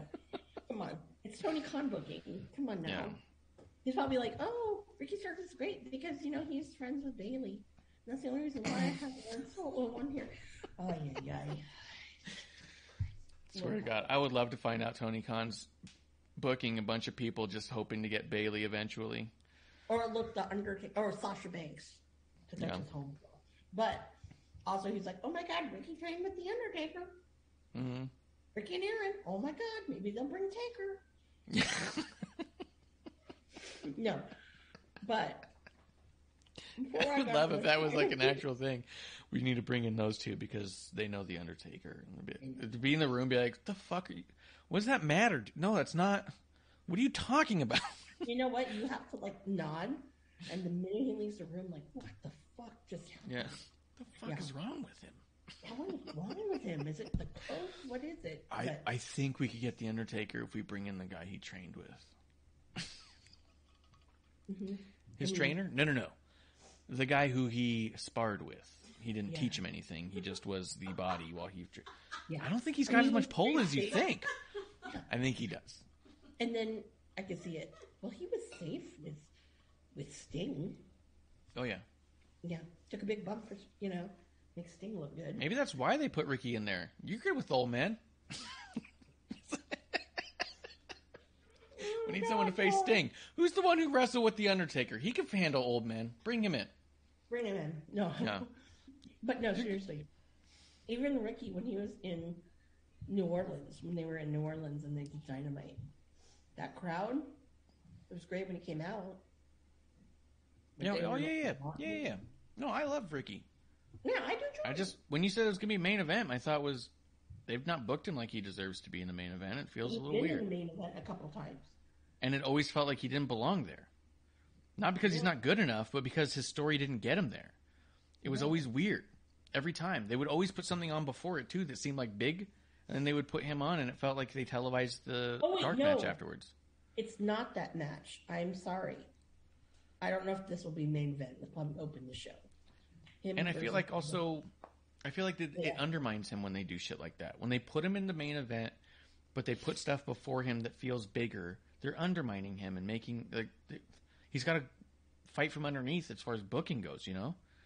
Mm-hmm. They just all of a sudden go like, okay, well, you're main event now. And he goes, where is the show going to build up to me? No. It's going to build down to you. Mm-hmm. Like, it sucks, man. It's tough. He's in a tough spot a lot. Yeah, he always is. Respect. But now, sorry, I corrected myself, but that was a really funny little thing that we just did. But I will say it's Jungle Boy and Ricky for the FTW title next week. That's definitely not a main event. No, I don't think it's a main event. I thought it was. Okay. I think I have some of Tony's magical dust. Oh. Yeah.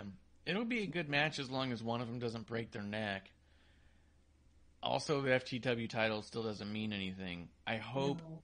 I want Ricky to lose it because I want something to happen for Ricky. And I think him walking around with the FTW title just keeps him in this bubble of you don't matter because you're literally walking around with something that doesn't matter and is booked like it doesn't matter. If he lost it, he could at least have some character building out of it. You know what I mean? Because now his character is so annoying. The only good part of it is he wears really tight pants. Yeah. And it's a benefit. Gets shirtless a lot. So, I don't have a problem with it. But what I did have a problem with in that little segment, they have Ricky and Hobbs and all that. Luchasaurus, how did he respond to, their, tag team, match? What does that mean? Just a dry heave. You're a fake dinosaur. Yeah. Or a fake luchador. I think you're a fake luchador, but whatever. He's kind of a fake luchador that happens to be a fake dinosaur. Yeah. You know what I mean? He's kind of like doubling down on that. Mm-hmm. And when I think of how Joey Janela, who is a brilliant creative mind, who could have brought a lot of things to that company, was heaved to the side, and you have this fucking, guy who can't wrestle, really. Yeah. I don't know. Tony, I don't get it. Is it like for the children? But then again, that's not your demographic.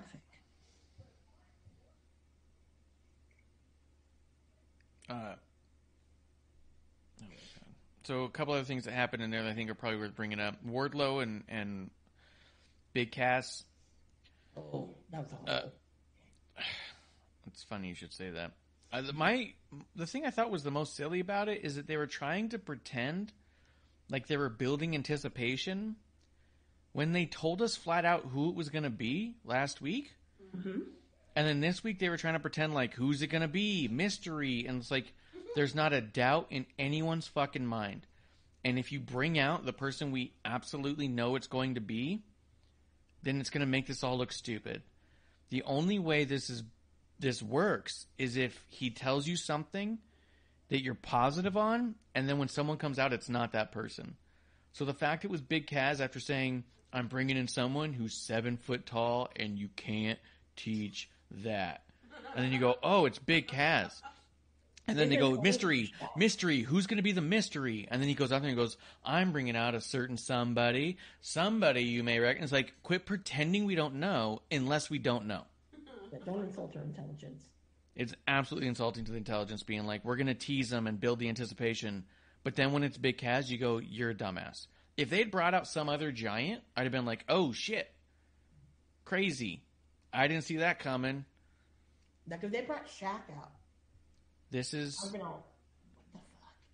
So, is it just me or did MJF say that he was 7 feet of sheer, unadulterated power who's never taken an L in his life? Yep. Except we've seen him lose all the fucking time. Mm-hmm. And I believe he was on a show. I think MJF was on that indie show when, I don't know, Cass had some kind of seizure or something, and he had some substance issues that he sorted out, which is awesome, and he's mental health issues he's talked about openly, which is also awesome. But yeah, I wouldn't consider that time in his life a big W. You know what I mean? Like, he had to go through a lot of really hard failures and losses to get to where he's at now, which is a good place. But this whole presentation here was a bummer, man. Yeah, but not only that, but because of what happened at ROH, the big Madison Square Garden show, the Super Show with, where they came out and G-Card or some shit. Yeah, and that was really insulting to everybody in that match. No one knew except the Briscoes, apparently. And you're sitting there like, God, okay, that was supposed to be Tiger Tori's last match. Well, obviously that didn't happen because it was a shit show. So I was like, well, fuck, why would you do that? That is such a bad call. Because to this day, that show still leaves a bad taste in a lot of people's mouths. Yeah. So that was not a good move. It's true, too. I didn't even think about that part as being a problem, but yeah, that's all there. First thing I thought was like, oh, you want to open this forbidden door? It can get slammed in your face. Yeah. Real quick. Literally the only other thing about the show at all that I thought was worth even talking about was the Thunder Rosa stuff. She finally was able to cut a promo and stuff. My only thought on it is like, yes, it's going to be a good match, but this again feels like another stutter. Like, I want Thunder Rosa in a program that means something, and we've seen her in 3 or 4 matches against Serena Deeb at this point. This is a company that largely doesn't do rematches, but they book the women the same. Wait, they don't do rematches, but I've seen Shane Strickland, Keith Lee versus Hobbs and Starks. Huh? Right. Yeah. But I'm saying for a company that tries to veer away from that, for them to have a new women's champion, immediately put her with Nyla Rose that we've seen, and now put her with Serena Deeb. How long out are we till Double or Nothing? Well, I thought it was like 2. It's 3 weeks? Okay. I thought it was like a month or 2. 3 weeks. Okay. Because that's not so bad then.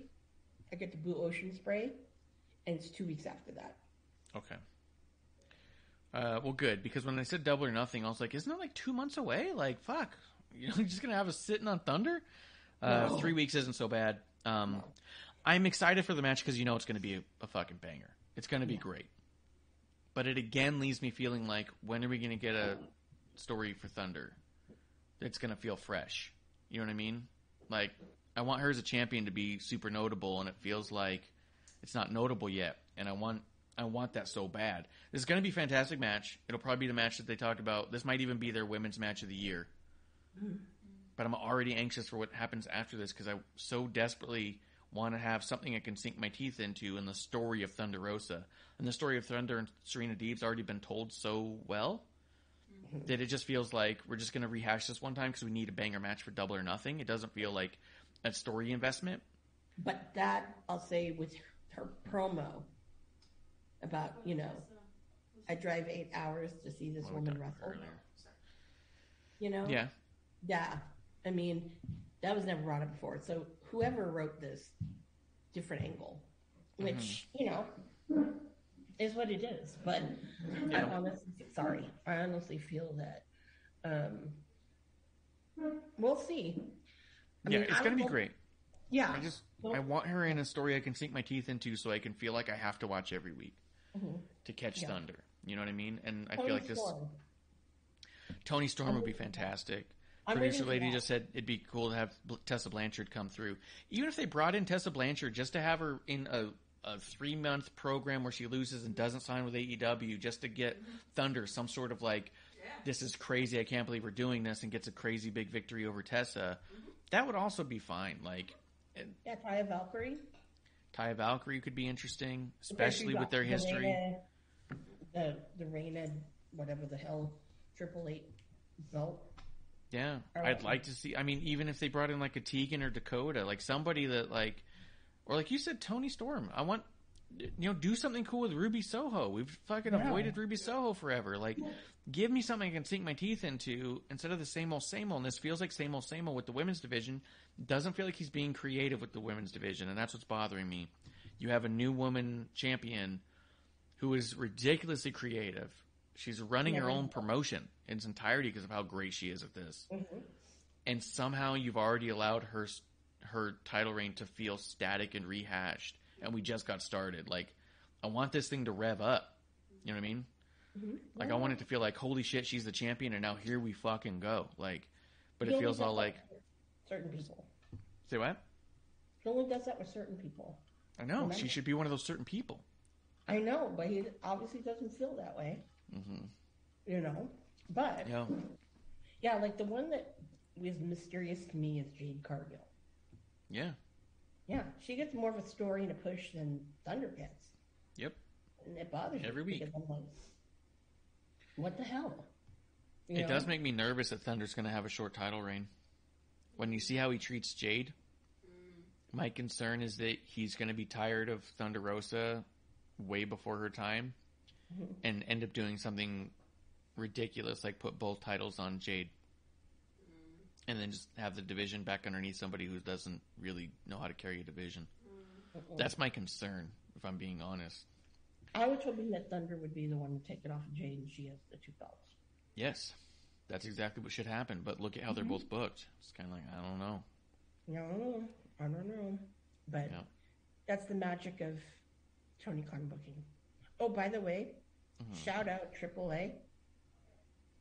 We're having Pentagon super kick the shit out of Ty Conti. That was cool. Yeah, seeing Ty Conti eat that kick to the face was pretty dope. But then Ty and Sammy Guevara both walked out with titles there. They won their mixed tag title. Oh, is that what it was? A mixed tag title? That's funny. Okay. Yeah. And people are like, oh, now maybe Tony will have mixed tag on TV. No. He's not going to do that. Yeah, I think if he was going to do it, he would have already done it. I think people give Tony credit too much, or give Tony Khan too much credit for getting ready to incite a change. Tony's doing what he wants to do. He doesn't have to answer to anybody. So I think when people go like, oh, maybe Tony will start doing this. No, he would have been doing that. No, year 1, maybe. Yeah. You're seeing, year 1 and 2, you'd see a lot of changes. At this point, this is what he wants it to be. This is what it is. Like, if he wanted to do those other things, he'd be doing it. Like, I don't know. I don't get people's... I don't know. A lot of things he does, I don't get it. But yeah. I started calling him Carney Khan in one of my chats just to bother people. It's the best, though. People get so wound up over it, and it doesn't even mean anything. People get so wound up about, like, if you were to even suggest that Tony Khan does coke, people get so wound up about that. That's like, true. Well, yeah. I'm like, yeah. Hello? I mean, have you not seen him in some of his rants? It's like, that man's on something. Yeah. Oh, for sure. I mean, and let's say this. Let's assume the benefit of the doubt and say, you know what, Tony Khan's definitely not doing cocaine. To not understand why someone would crack a joke that he would be after seeing him talk, that's the part that makes no sense to me. It's like, look, when everyone says he's doing coke, it's because he's all wired and jittery. It doesn't necessarily mean that we all truly believe he's on coke. I do. But it also goes so far as to say, it also, if someone said it turns out he's on coke, no one's going to be like, I never would have suspected. Like, he behaves in a certain erratic way that the jokes stand fine. They're good. There's someone I want to ask. But anyways. Oh, yeah. I was going to mention this during the news segment. I'll just throw it out there real quick. Someone reported from an interview from Ethan Page, where said Ethan Page talks about the importance of his wife has had on his wrestling career. And I posted a thing into a chat that said, damn, dude, blaming his wife for this is pretty fucked up. Look at Ethan Page's career right now and tell me that you want credit for that. No, the biggest mistake Tony Khan did was not signing Josh Alexander and bringing the North to AEW. Well, one of many mistakes. I even think one of his big mistakes is just putting Ethan Page with Dan Lambert. Let Ethan Page do his own thing. He's good enough at talking and wrestling. He doesn't need that shit. Scorpio bothers me because that guy's got it. Yes. And he should be a man carrying the division. Yes. Okay. Or just send him the Ring of Honor, but you're going to send Lethal, who's been there, done that, you know? So I say, have Scorp do it. Mm-hmm. Yeah. You know? Yeah. Again, I don't own that company, and I don't book things. I have no association with them. But they have stolen a couple of random ideas I have. So. Well, it's good. They should be stealing stuff. No. Was there... All I'm asking for is give me a front row ticket. I'll pay for it myself. I don't have to be hard cam. I want to be in the front row. But if you want to put me on hard cam, I bring it. No. What's the phrase? Oh, God. I can't remember because people were talking shit about it. Like, oh, that's horrible phrase. I'll have to find out the number. I know. Was there anything else on any of the AEW stuff you thought was worth digging into? Nope. Yeah. No. I hope there's something next week that makes me dive in. I'll tell you, also, here's the other problem with letting me know that we're getting Serena Deeb and Thunder in 3 weeks.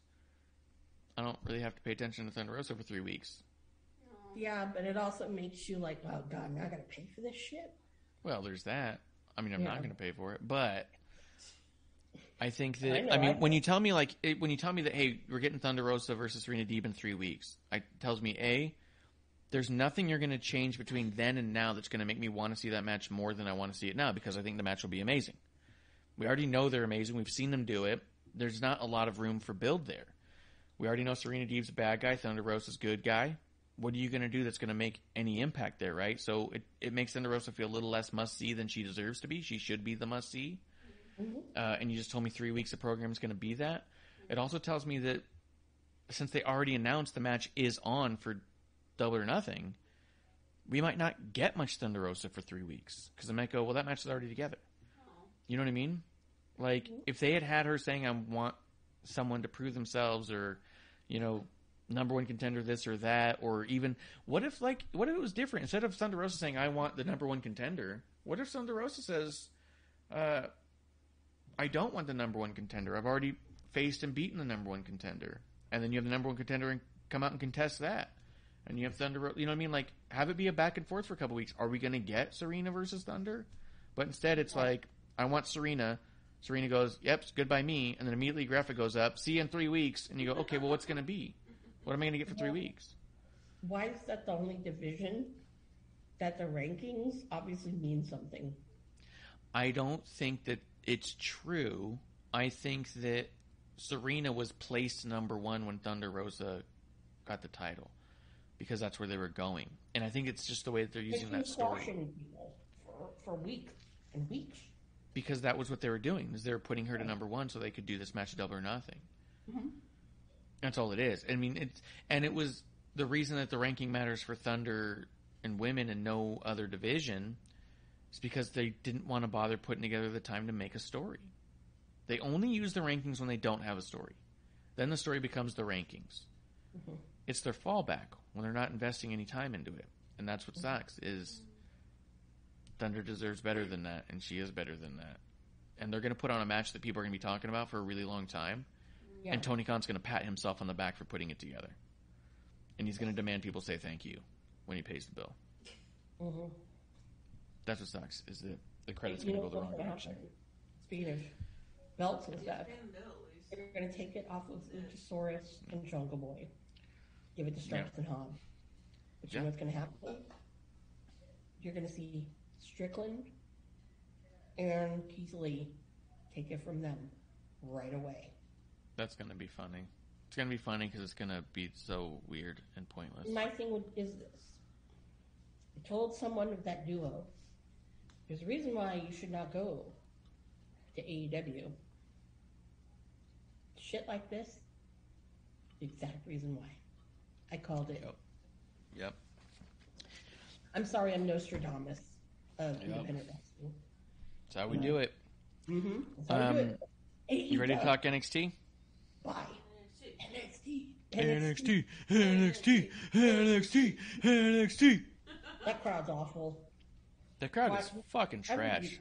Every week. Annoys me. And the thing is, what sucks is even when they get it right, you just can't care because they fuck around so much. Mm-hmm. I saw people online trying to figure out, like, why are people booing Cameron Grimes? Why are people booing on Corey Jade? The crowd's turning on them. I was like, the crowd's not turning on them. NXT's acting like idiots. That's what they do.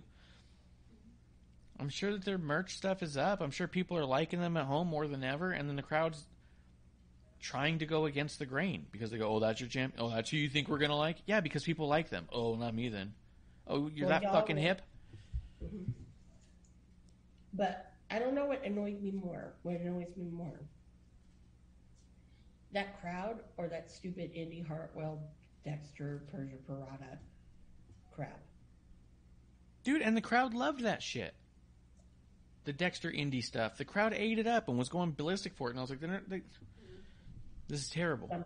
And they're the type of crowd that likes things that they think that Vince doesn't have a hand in and wouldn't like. That's Vince stuff right there. Well, yeah, I guess kind of. But it did open up. NXT opened up with the triple threat for the North American title. We had Carmelo Hayes, Cameron Grimes, and Solo Sikoa. Mm-hmm. This triple threat was fucking badass. Oh, yeah. I liked, as much as we just talked shit on the NXT crowd, I did enjoy hearing Solo Sikoa get so many chants and cheers during this. I did feel that's got to feel good for him. Finally. Yeah. But I thought it was awesome. And I didn't even realize it until I was like watching it that you have three really distinctly different styles, right? Carmelo is super fast-paced, high-flying. Cameron Grimes is actually really technical and strike-heavy. And Solo Sikoa is super powerful and strike-heavy. Like, it was a really cool mesh of three completely different styles, and it worked really well. There was only a few hiccups here and there of some slight mistimes, but it was easy to get lost in, and it was amazing. And that false finish where Solo splashes onto Cameron Grimes, so close on the count, too, that the crowd started chanting that was 3, because they also so desperately wanted Solo to be the winner. Of course. Which was cool, because I was like, fuck yeah, I could see. The crowd is ready and anxious for Solo to win some gold, bottom line. They want that bloodline shit. Yeah. Which I know some people think that, or someone I know thinks that it's going to be The Rock versus Roman in LA. Yeah. Right? Yeah, a lot of people I know think that. And it's going to break up the bloodline. So, who knows? You think that will or won't break up the bloodline? Will. Yeah. Well, that's the story, right? The story is that this is how you would tell it. This is what I think you would do if you're trying to book Roman versus Rock. Mm-hmm. You'd have Rock come in and say, you're not the tribal chief.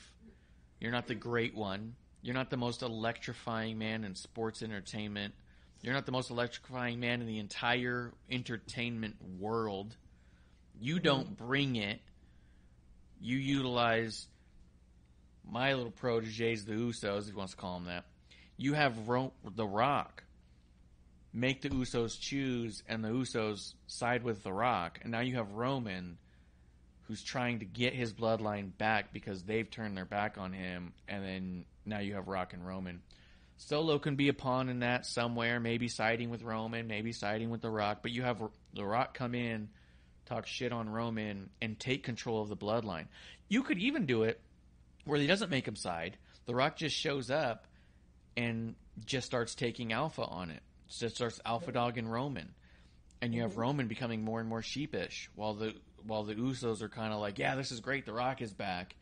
And the Roman's kind of like becoming almost the underdog in it, of like, you're taking away everything that I did, and what are you going to do about it? You know what I mean?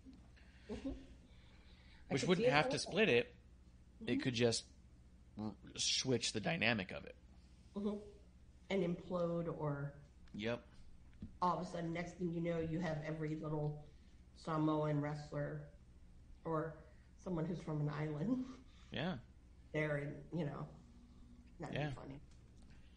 I think it's funny, but... Man, how much would you love just to see a photograph of the Usos, Roman, Rock, and Solo all in one ring? Oh, yeah. You know what I mean? It'd be so That's fucking some powerful cool. shit.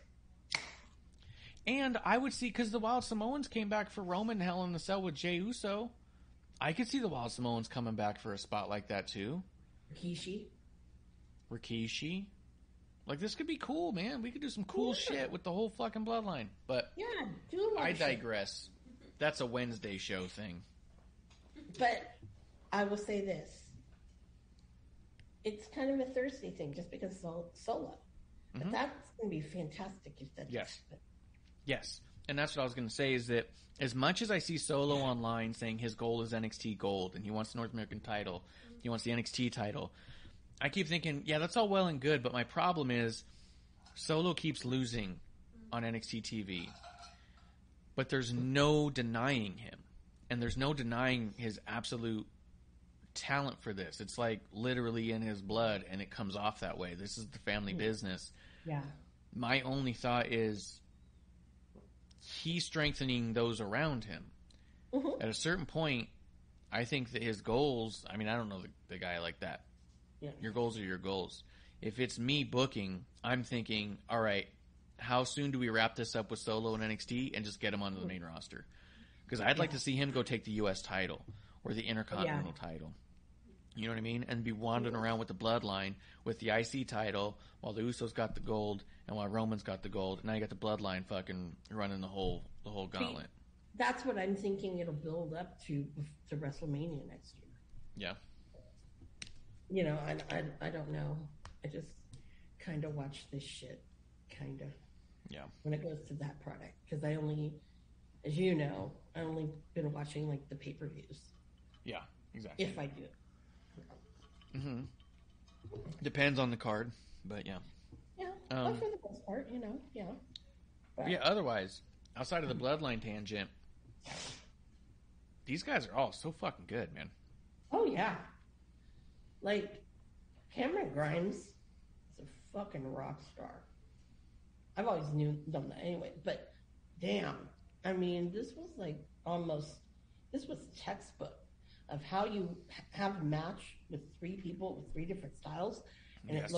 it's entertaining, and it's good wrestling. I mean, Yes. if you're watching it because you're, I don't know, you want to see flippy shit or whatever, you know, a little bit in there, but you know, Yeah. that's not why. But if you're in it and watching it for good wrestling, that's like one of the like textbook examples right there. Oh, yeah. Yeah. Oh yeah. And, Like, and I Cameron's in the remember- best shape of his life right now.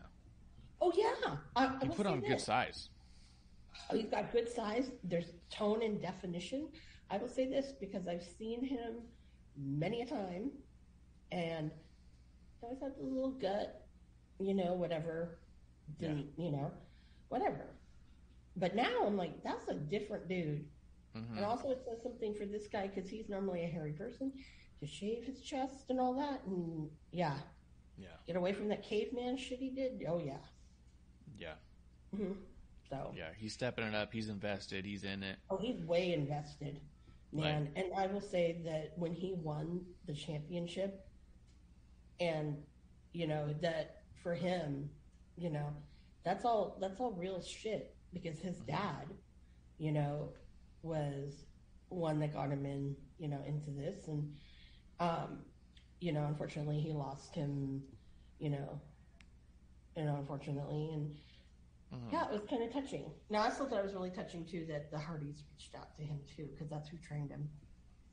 Oh, yeah. I didn't realize they reached out to him. How did you find that out? I saw it on Twitter somewhere. All right. Well, fuck, Like, Twitter is like a great news source. I mean, it's best news comes from Twitter. Yeah. oh yeah, this rags. Oh my god. Yeah, no. I've called out stuff that is more true. So I think that we're verified journalists because we've got it right a couple of times. Yep. Absolutely. Mm-hmm. Yeah. Go back to episode 1. Yep. Oh, speaking of that match, for me, I don't know about you, but Carmelo, that whole match, and even when he came out, it oozes to me Ricky Starks. Mm. Do you think there's a little bit of influence coming there? Or Do they know each am I other? just smoking crack? Yo, I have a good picture of Carmelo's gear. He had razor blades on his knee. Yeah. Do you think he had a closeness with Scott Hall? Don't know about? Or do you think it was just a little tribute? I think it's a little tribute. Yeah. That's been a while though, so.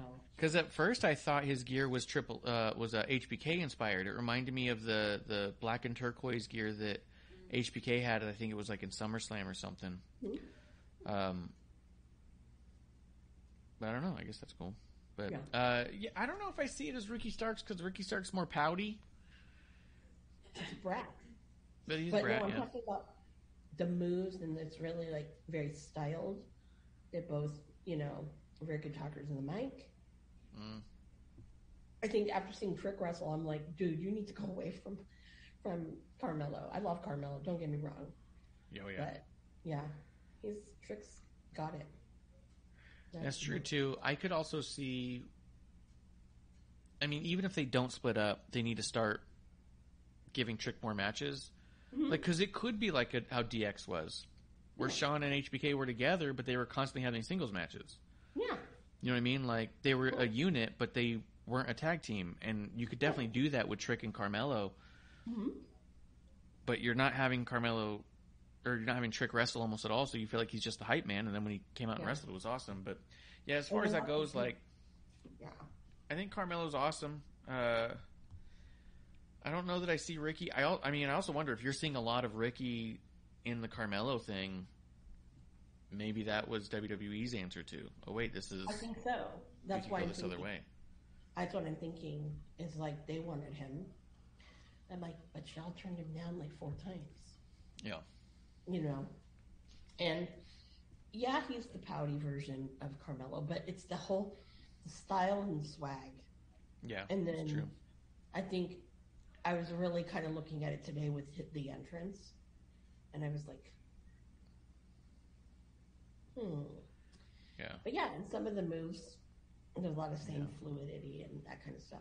So I was like, But I don't know. I could be wrong. Could be. Mandy Rose in the tanning salon. Wendy Chu sneaks in, ups the heat on the tanning salon, thus burning Mandy Rose. We'll put a pause on that for right now, and then we'll talk about the second half of it when we get to the second half of it. We did have the Diamond Mine video. We did forget about that when we talked about the releases earlier. Malcolm Bivens was part of that as well. Yep. However, the rumor was that Malcolm Bivens did not re-sign their contract, and supposedly Dakota may also have just declined a new contract. I don't know about any of that. That's not really what I do. It's not what I know. It's just what I read, and it could all mean nothing. And fuck, I feel like half the time we even see the stuff that's verified is wrong. But if true, then you can't be too mad when people get the thing that they were looking for, if that is that split. I will say, because we forgot to bring it up about Dakota earlier, I've been saying for a long time that I see her as like a Dolph Ziggler of women's division, where she's just so fantastic, can make anyone look like $1 million, and has longevity in that. But on the flip side, what if she didn't want to be Dolph Ziggler? What if she was like, no, I want to be HBK? Yeah. You know what I mean? Like, then what if she didn't want to stick around because she also saw her future being a Dolph Ziggler-like future and not what she wanted? I hope she gets what she wants, whether she requested it or otherwise. I hope she gets exactly what she wants. What do you think about Malcolm Bivens, though? Because he was an interesting one to me, that He's a theater guy who got involved in wrestling. He was brought in as a manager, did managing for a number of talent, and then decided not to resign when they offered it to him. Do you think they were going to do a ton more for him, or do you think that he is cutting bait at the right time? And also, do you think there's even an atmosphere out there that lays a good ground for him to go out and do managing on a higher level? Well, He did some stand-up episodes, Dolph. yeah, I think that he's had, even in his indie career as manager, he's had some pretty prolific people Oh, yeah? that are hot right now. Honestly, the most notable is MJF. Which people are like, no, he didn't do that. I go, yeah, Stokely Hathaway. Hello, did you not watch Evolve? Yeah. But I just thought of something, but I'll go back to that later. Hit me in the head. But I think that with him, it was, what else are they going to do with him? Okay, you have this crappy faction that already you had people were gone. You got rid of them. Yep. Because of cuts or whatever. And then the main leader of this faction has been wanting out for the longest time. Yep. And they won't let him out. So what does that say? To me, it says, yeah, he's jumping off the Titanic before they hit the iceberg. Because he knows how this shit's going to end. So. Wow, I made a Titanic reference with wrestling. Whoa. Yeah, Titanic makes sense. Yeah.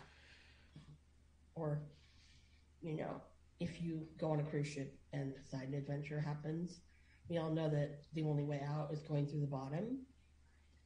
But someone who thinks that, we can go out the way we normally were, no.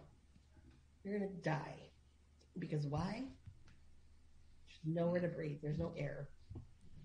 There's no magical mercies. They're going to give you air. You're dead. Yeah. You're sorry. I mean, I thought he was pretty good, but at the same time, I agree. I just don't know where the ceiling is for managers. I also understand, right now, we're starting to see little hints that LA Knight might be in a management style role on SmackDown. Yeah.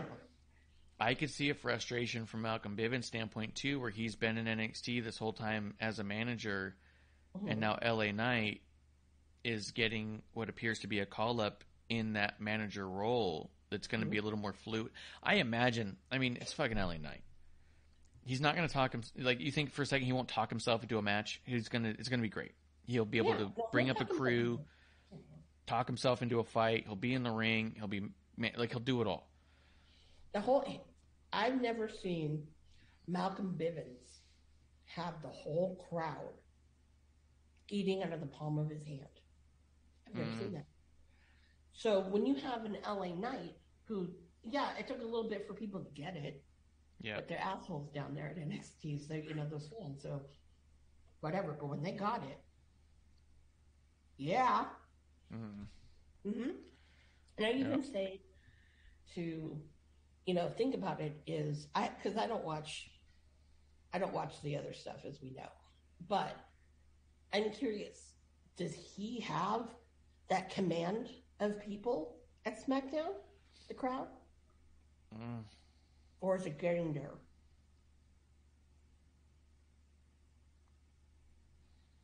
Yeah, that's true. But I hope he also, I don't know what his big plans are. The only thing I've seen him announce is a stand-up show. But yeah, hope he gets what he wants to, whatever that is. And it's also one of those things where when someone gets the release that they want, it's hard to say that anybody did anything wrong there. You know what I mean? Yeah. So, but that does bring me to the fact that there was a Diamond Mine promo that felt like it was missing Malcolm. It really did. Yeah, it did. Sorry, but Roddy is not the best talker. Yeah. I love Roderick Strong, but damn, sometimes I'm like, Roddy, that's not your strong. Yeah, Diamond Mine it does feel like Diamond Mine is snake bit, for sure. Yeah, and I feel like he's probably, as he's seen, the rest of Undisputed Era, basically go over somewhere else and all of that, yeah, I would want to get out too. I want to go be with my friends over there. Yeah, it could be. And what do you think his wife is, or I don't know if they're married, but his baby mama wrestles for them. That's another person I want to see wrestle Thunder Rosa. Marina, yeah. That could be great. That could be really good. Yeah. She got fucked, but that's just my opinion. Yeah. What do you think of their response to the Dexter Lumis thing with Indy looking at her ring and Duke Hudson trying to kiss her? Like, so that's how you're going to explain that? I was like, well, I guess so. But I was just like, really? Like, yeah. I laughed not because it was funny. I laughed because it was funny. Yeah. Why did you laugh then if it wasn't funny? Sometimes stuff is like, you know how sometimes you laugh because someone falls and hurt themselves, and it's not like funny that someone hurt themselves, but you're laughing at someone else's misfortune. I do. Uh-huh. Yeah, but it's not funny that they fell. It's funny that they're going through misfortune. Like, that's how I laugh at Indy at this point. Oh. I'm laughing at her like she keeps falling. Oh, That's sad. I laughed at her because that's just it's not her fault, I think. I have no idea. The thing is like, I don't think it's Indy's fault. I think that there is a... Here's where I get confused. Here's where the disconnect is for me. The amount of people who come out of NXT who said, oh, there was a lot of creative freedom there. We were able to bring a lot of ideas to the table. Oh, yeah. So part of me goes, well, the talent has a say. Yeah. But at the same time, Indy Hartwell came in really young, really fresh, didn't know what was, what do they say, like a head from a bump in the ground? Like she was learning everything as she went and got immediately paired up with Johnny Gargano, who could do whatever he wanted, and decided what he wanted to do was teach people the worst versions of comedy and how to largely be not entertaining or useful and how to over choreograph your stuff, and was getting patted on the back from it. So I think that she is the result of Johnny Gargano tutelage. I don't know how much of this Dexter Indy stuff she's got say in, but I think that she's leaning into it because of all the Johnny stuff. Yeah. I blame Johnny for Indy's misfortune. I blame Johnny for a lot of things. I just hope Johnny's not the Joker. I still have a lot left. That's dry. Yeah. Fuck. Anyways. I don't know, but I find it funny you laughed at her misfortune. Yes. That's hilarious. I laughed because I thought it was a really shitty way to address that. Yeah. Right. Done something, a little bit more creative. Yep. But moving on. Grayson Waller versus Nathan Frazier. This is the debut of Nathan Frazier on NXT. We've seen him in NXT UK. He they really put over strong that he was trained by Seth Rollins. So much so that the finish of the match was, what was the name of it again? Let me pull it up. I had it. The Phoenix Splash is what they call it. That was the move that Seth Rollins did a lot and hasn't done it as much lately. Nathan picked it up as his finisher, won the match. What did you think of the match? I was actually, because not as a loyal watcher of NXT UK, I was very curious about him, especially because I knew, he was trained by Seth Rollins. And I don't think I can name anybody off the top of my head who he's trained that have, I don't know, I don't want to say done anything, but, had some kind of big exposure. Let's put it that way. Where there's other wrestlers who had training schools, like Brian Kendrick, A.R. Fox, people like that, that you're like, whoa, this is some cool stuff. Because look, even Pat Buck and WrestlePro, look who's come through there. Brian Myers, when he was doing Creative Pro. Creative Pro, yeah. It's just phenomenal. You're looking at it like, oh, okay, this is kind of cool. So I was really impressed in the fact that I'm like, whoa, this guy's pretty good. And because I thought that the vignette they did for him was kind of funky. I didn't enjoy it. I'm like, why would I want to watch this dude? Yeah. It'd be like the freaking tag team champs that I don't even know. I can't stand them. It's obnoxious. Yeah. Oh, yeah. Open up with the Pretty Deadly thing, which... Yeah, that's awful. If I could just say this about the Pretty Deadly thing. Oh, please. They are still being incredibly vague. I even wrote this down as part of my notes. I still feel like their entire gimmick is innuendo, and I'm unsure of what they're going for. If you're trying to be a positive representation, then don't beat around the bush about it. Be it and own it. Otherwise, it's hard to discern if it's mocking a marginalized group or not. I just can't tell what they're doing. I can't tell if they're being a mockery or if they're trying to be representation of. But them beating around the bush and being so vague just leaves me wondering what the fuck are they doing. I can't tell if you're making fun of people or not. And we felt the same way in NXT UK. True. In NXT UK, we felt the same exact way. They've changed almost nothing about their presentation from coming from the UK to here. And I just want them to fucking say what they're doing. Yeah. If you're representing a group that you feel is marginalized, great. I can lean into that. If you're doing that as a heel thing, then okay, I can boo because you're doing this thing. Yeah. If you're doing it as a babyface thing because you're trying to be a good representation of... I mean, like, look at Joe Gacy. It's easy to boo him as he's doing a character that's representing people that feel a certain way. Mm-hmm. You look at other people who are symbols of their marginalized group, and you can cheer them because they are representation on screen. Yeah. I don't know what you're doing. I can't tell if I'm supposed to boo you or cheer you, if you're trying to be a mockery or a celebration. And to be honest, you're not so goddamn good that you're worth the struggle of figuring it out. You need to tell me. You're confusing me. I think it's a mockery, but I also kind of feel like you have these titles. And it's just there because I don't think that there's anybody that, like, who would you give it to? Do you give it to Legato again? Well, I'd be all, yeah. But those guys are preparing to get out of there. Yeah. I can see it. They just have, I think they're waiting for what's her face? Yeah. Electra or whatever the fuck. Anyways. But no, I mean, it's weird. It's like, they're just like, for me, they're like a paper jam. Yeah. Mm-hmm. They're just there until they get somebody who's good. Not saying that Diamond Mind would be would be a good replacement, but that's going to get repackaged. So, yeah. And why do that? Give up, put belts on something that's going to get repackaged. It's a waste of time. So, yeah, that's true. Yeah. But moving back to Grayson and Nathan Frazier, these two dudes were fucking awesome in there. Yeah. Not surprised. They were insanely smooth and athletic. These guys make it look so damn natural, but also believable. Yeah. It doesn't look overly choreographed and trying too hard to get to the point A to point B. It was like watching like Ricochet and AJ. Yeah. You know what I mean? Yeah. I mean, the level of talent right there was just like, to me, I'm like, whoa, they still have it there. But you don't need a name that everybody knows or thinks they know because they went to their local VFW hall. But, I was very impressed with that.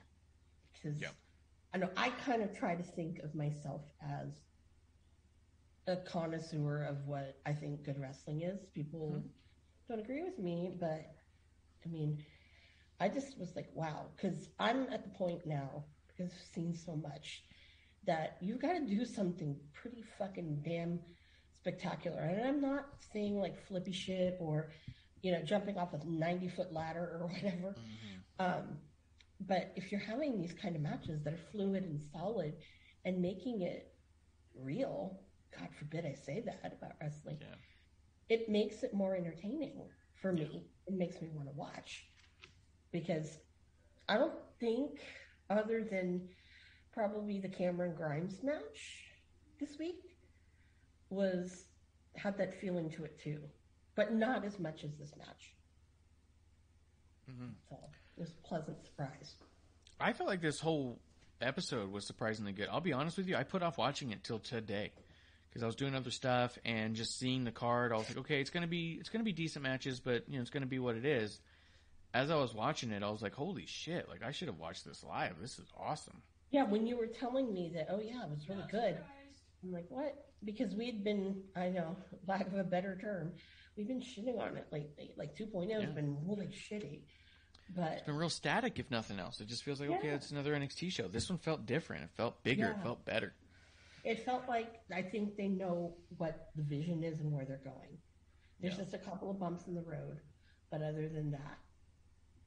Yeah. What were you going to say? What do you attribute that to? I don't know. If I knew, it's because of Natty. Well, Natty made it better. Natty made the whole show better. Natty's like, I'm here, bitches. Yeah. No, I think this week too. Get in, bitches. We're going to go have an A show. I am not coming here with my name being disgraced. Mm-hmm. Yeah, no. I think part of it's because they're not doing that stupid bullshit with Indy and all of them. Well, it didn't bring it down, that stuff, so. Yeah. And they spent a lot of time on that. Yeah. A lot of time. I do have a question for you here. The sit-down between Santos Escobar and Tony D. Mm-hmm. What'd you think of it? Well, I kind of don't like the Tony D character. I don't know why. There's something about him that I just am like, I'm back and forth with Tony D'Angelo all the time. I'll be honest. Some weeks I'm all like, you know what? I'm into it. Pretty cool. And then other weeks I'm all like, this is trash. Get rid of it. It's goofy. Stop it. And then the next week I'm all like, I don't know. It's pretty fucking cool. He's good at this. Then the week after that I'm all like, no, it's fucking cartoonish. Stop it. Like, I can't put my finger on the Tony D'Angelo character and my feelings towards it. Is he being inconsistent? Maybe he's being inconsistent. This particular sit-down, I felt like was... Escobar carried it. You saw what? I think Escobar carried the whole thing. Escobar did a lot here. I thought there was a ton of character work between both of them. I also felt like we had a more subtle Tony D'Angelo. We've had an over-the-top Tony D'Angelo a lot of times. That's not to say his accent wasn't thick and he wasn't putting on the Don stuff. But he was a lot more quiet and subdued and did a lot more facial expressions. Like, it was a more subtle character. I did feel like it was pretty long. And I also felt like after a while that it felt like a segment straight out of Lucha Underground. Yeah. Not from the Lucha, not from like saying Lucha because of Santos and the Spanish thing, but strictly from the hyper-produced television soap opera style shot. Mm-hmm. Yeah. I don't know. It was just out of place. Dario Cueto. Yeah, it was Dario Cueto all over it. Yeah. And producer just asked me if I thought that it was bad, and I don't think it was bad. I think they did a tremendous job doing it, but something about it felt, to me, a little out of place because nothing else was shot that way. Oh. No. Okay. You know what I mean? Where with Lucha Underground, the whole show was that way. Yeah. And they would break from that segment to a dramatic wrestling match and then to another backstage segment that was shot the same way. Yeah. This is a bubble. Okay. It's a bubble, dog. No, just kidding. I'm just Stop. I didn't. Oh my God! Stop. Nothing. You're going to tell me that I'm wrong? All right. You did as much as you could. How more that margarita? I have to have more of the margarita. She's told me I have to. You don't have to. I thought we were going to save this for more than one night. She's telling me I have to drink half this goddamn bottle It's tonight. Cinco de Mayo. Feliz De Mayo. Ole. Oh Ole, ole, ole, ole, ole, ole. I don't know if that was more insulting or if teriyaki. Teriyaki, which one's worse? Yeah, which one's worse? In fairness, I'm half Mexican. I'm like full. In fairness, I'm yellow as it gets. And I have teriyaki to them too, by the way. Look, I think it's safe to say we're all marginalized here. I'm just kidding. We all are. Just don't use the word Oriental, and then I won't flip my gourd. Oh, yeah. I don't like being rug or ramen. Thank you very much. I swear, I don't think I've ever showed you it, but Marsh, I meant to show you a producer lady a birth certificate because it does say I'm Oriental. It says it on it? Wow. Yeah. When do you think they changed that? Like, when do you think that started changing? It's got to have changed by now, systemically, right? No, it's definitely changed by now. Yeah. Because I think, let me ask my mom. Hey, Mom, do you remember Barry? Andrews, I know, says Oriental, but do you remember Barry's birth certificate? And okay, she's shaking. Okay. No. Yeah, because he was 78. Maybe we'll take a look at it so we don't give away anybody's ages here. But that is interesting to know that for a while, like she says, her birth certificate says Oriental on it. Yeah, and she's all like, "Well, I'm old as bird. I don't care. I love it when people. I love when people are like, oh my God, you're in your like early mid-30s. I'm like, oh thanks. Oh my God. Oh my God. What? Hey, I can do that. I have a yellow card. I can do that. That's a good point. But so back to Tony D. Santos. Yeah. Did it give you that same kind of Lucha Underground feeling? Mm-hmm. For better or for worse? Double take. I think for better. Okay. Because sometimes the vignettes have been hit and miss since 2.0. Most of the time, miss. And for me to, because I won't lie, I was working and had it on the little screen, in the corner. I had to like keep looking up, like, did I change the wrong thing off of Peacock and I'm watching Lucha Underground? Because it just felt like that. And I looked, I'm like, no, this is this. And I was like, It really got my attention, but I really think that Escobar kind of carried the whole thing. Not to say that Tony D'Angelo, Santos definitely shined. There was a while where I was like, I'm not feeling it. I think it was when a bit Tony heavy up top. Mm-hmm. It's not to say Tony D'Angelo's not good at this, because I think he is good at this. But I agree with you that I think there was a certain part of what Escobar was doing that almost grounded the whole segment. He always shines. Yeah. He's always shined to me. Yeah, he made this segment work where it could have fallen apart and felt like some weird overproduced soap opera. He's a pro. Santos was all like, no, I'm going to make this fucking Lucha Underground levels of production. Like, this is going to, like, I'm going to bring a sense of reality to this hyper unrealistic scenario we have here. And that goes back, sorry if I could. Go ahead. That goes back to him thinking of NXT as a challenge. He wants to make himself better. Yes. I would suggest anyone who can find it, Pro Wrestling for Life interview between Santos and X-Pac.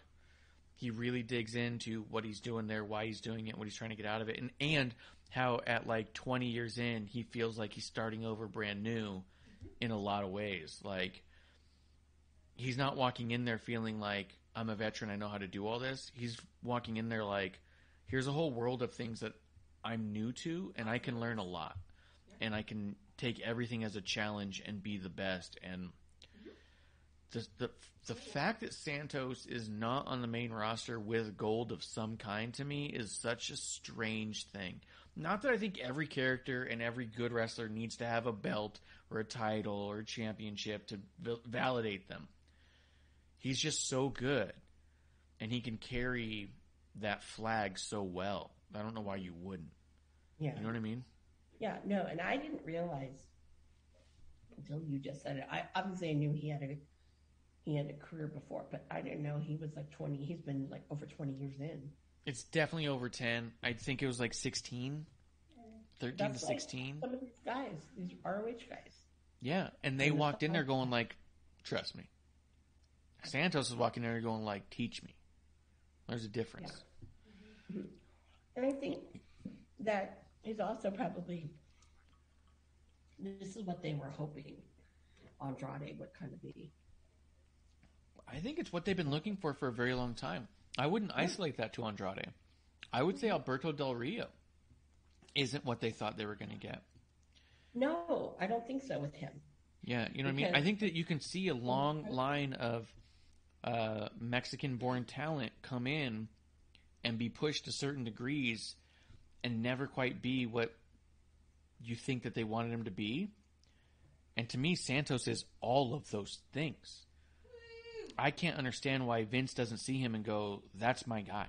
Maybe he wants to be there, though, for that creative freedom. No fucking way. You don't think so? No. Santos is not a small beans kind of a guy. He wants to be on the big show. I don't think that Santos goes to NXT and goes, I'm just going to master NXT and lay low. No, but I think he's mastering what he has right now. I'm not saying that's it. Yeah, he's mastering what he has right now because that's what's in front of him. Right. But I think if they called him today and said, "Want you on Raw tomorrow?" Ready. Yeah, go. It's like LA Knight. Ready. Yeah. All right. But also, go ahead. Remember, Alberto Del Rio, I always thought it was kind of comedy. I mean, the guy came out in all these stupid rental cars, you know, and having, I call him Tattoo come and ring announced for him. Yeah. I mean, yeah, it's kind of a mockery of it. And without trying to, like insinuate anything like a token or without trying to be comparative, I'm not. But I think that Santos is the closest bridge that I think WWE's ever had under their umbrella outside of Rey Mysterio since Eddie Guerrero. Yeah. I think that Santos is nothing like Eddie Guerrero, but I think that his representation, the hole that's missing in the representation that Eddie Guerrero left, that could be filled by a guy like Santos. Not that he would replace Eddie or he's like Eddie in any way, but I'm saying that the level of charisma and ability that Eddie had, I think those are the things that I see in Santos, is that level of charisma and ability to be that bridge and that representation to that fan base that wants it. Because there's a massive fan base in Mexico that's not getting the representation that they want by just having Rey Mysterio and his son alone. You know what I mean? Yeah. Producer had something she wanted to say. She told me not to mic her today, and here we are. I love his representation. Like I love his representation. It always just makes me feel really proud. Like, he's not doing it as a mockery, and he's not doing it because he feels like he has to. It's not a token. It doesn't feel like a tokenized method. It just feels like he's being true and authentic, and it's just really cool. It doesn't feel forced. Yeah. It feels like, yep, this is our culture, and it's just cool. It's really cool to see. Where there was a bit of like the Lucha House Party that felt forced.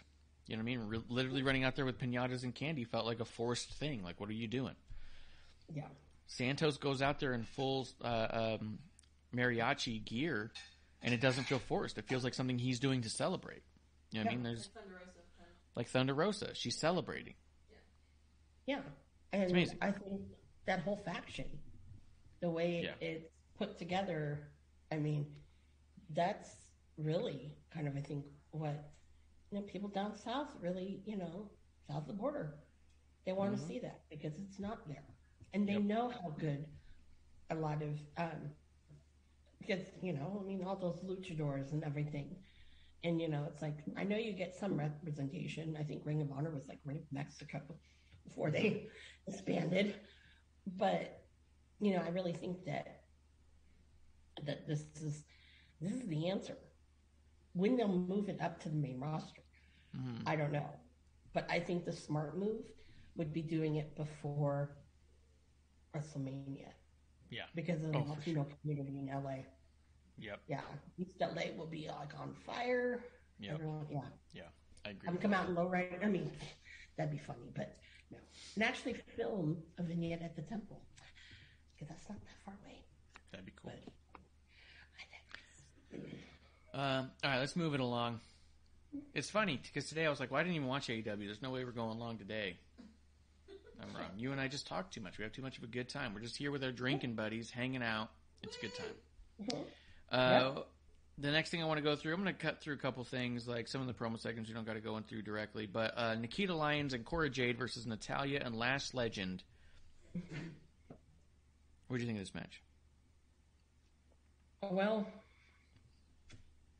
Lash Legend looked really sloppy. You think? The chemistry with Natty really wasn't there. And that's hard because Natty's someone that makes people look really good. And I don't know if she really could save that, to be honest with you. But everybody else, I mean, if it was just a three-way, that'd been fine. Just get rid of Lash Legend. Now I'm happy about that. Well, Lash was on Natty's tag team. They didn't have to face each other. Like no, but even then, covering up for some of her boo-boos. Only cover for someone so much when you're in a tag team. That's true. Mm-hmm. I did think. So I was unsure if I was being a little bit biased because I felt like that everyone did pretty well here. And I think it's because they were all in there with Natty, and I felt like it was a masterclass of how do you do TV wrestling, and Natty's like, everyone listen to me, like she's running the whole thing.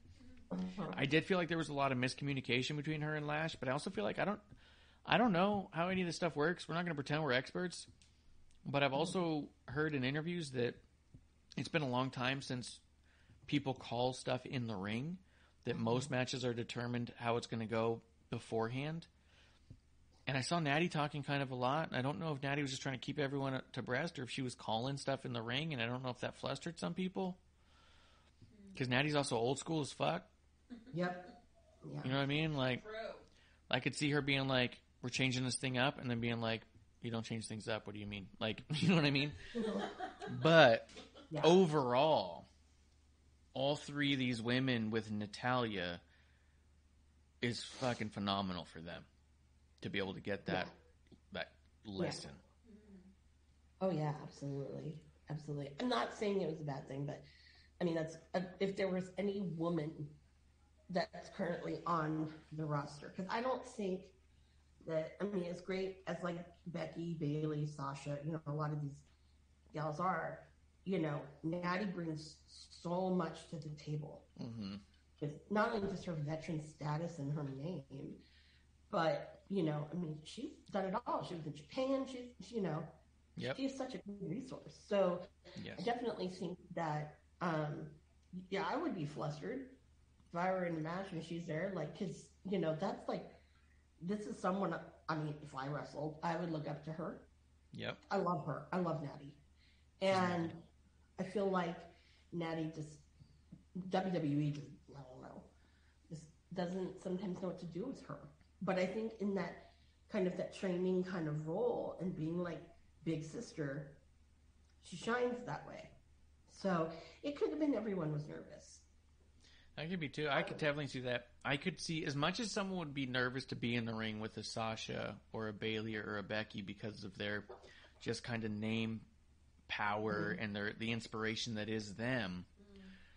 They don't bring to the table the same things that Natty does, and I could see being equally or more so nervous around a Natalya because of the history that is Natalya and the family that she comes from and the legitimacy that she brings to the matches that she's in. That like, I could see it being almost a bigger deal where you're so like, oh shit, like this isn't showman stuff. This is like dungeon stuff. This is legit. Yeah. Like, oh shit. Like, it was dungeon. Yeah. And her old man, again, same thing. So. Yeah, I could see that. But I did think Nikita, I mean, and I'll agree to you that if I had to pick a weakest link, Lash would be that pick, and I think easily. That's not to say I don't think Lash is doing better. I think she is doing better. I think she looked better here than she looked last time, and if you're in developmental, then that's what you expect, is people to be getting better. And I think Lash is on the right track. She's going the right direction. She's not stagnant. She's learning. She's growing. That's good. But I did think... You say what? Don't go back to the talk show. Yeah, the talk show can go. Yeah. We're on the right track. Stay the course now. I did think Nikita and Cora meshed together as a team much better than I thought they would. I thought they were both looked awesome here, and then I think Natty is just Natty, man. Like, what are you gonna? Yeah. She's fantastic. I don't know, Nikita Lyons every week just impresses me. I don't know what it is about her. I can't define it, and but it was a really good. She and Cora had really good chemistry. And I mean, I enjoyed it. I really did. Even though I thought, I think Lash brought it down for me. Yeah, there was a few stutters. There was definitely a few stutters in there. Yeah. All right, so let's talk about the segment, the second half of the segment we talked about before. Toxic Attraction goes to the beach without Mandy Rose because she's sunburnt. Wendy Chu shows up with Roxanne Perez. I like Roxanne said I should be training for the breakout tournament, and Wendy's all like, "This is training." Like, they go on, they steal Toxic Attraction's sandals and the car keys, forcing them to walk through the parking lot and burn their own feet. I think that Wade was correct in saying these sophomoric antics are ridiculous.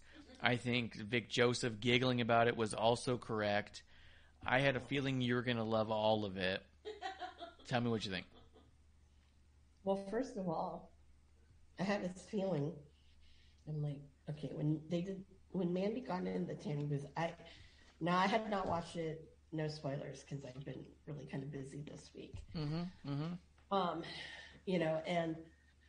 when all of a sudden you see on the outside little sneaky Wendy Chu and her little shark kigurumi, I'm like, oh, this bitch is up to no good.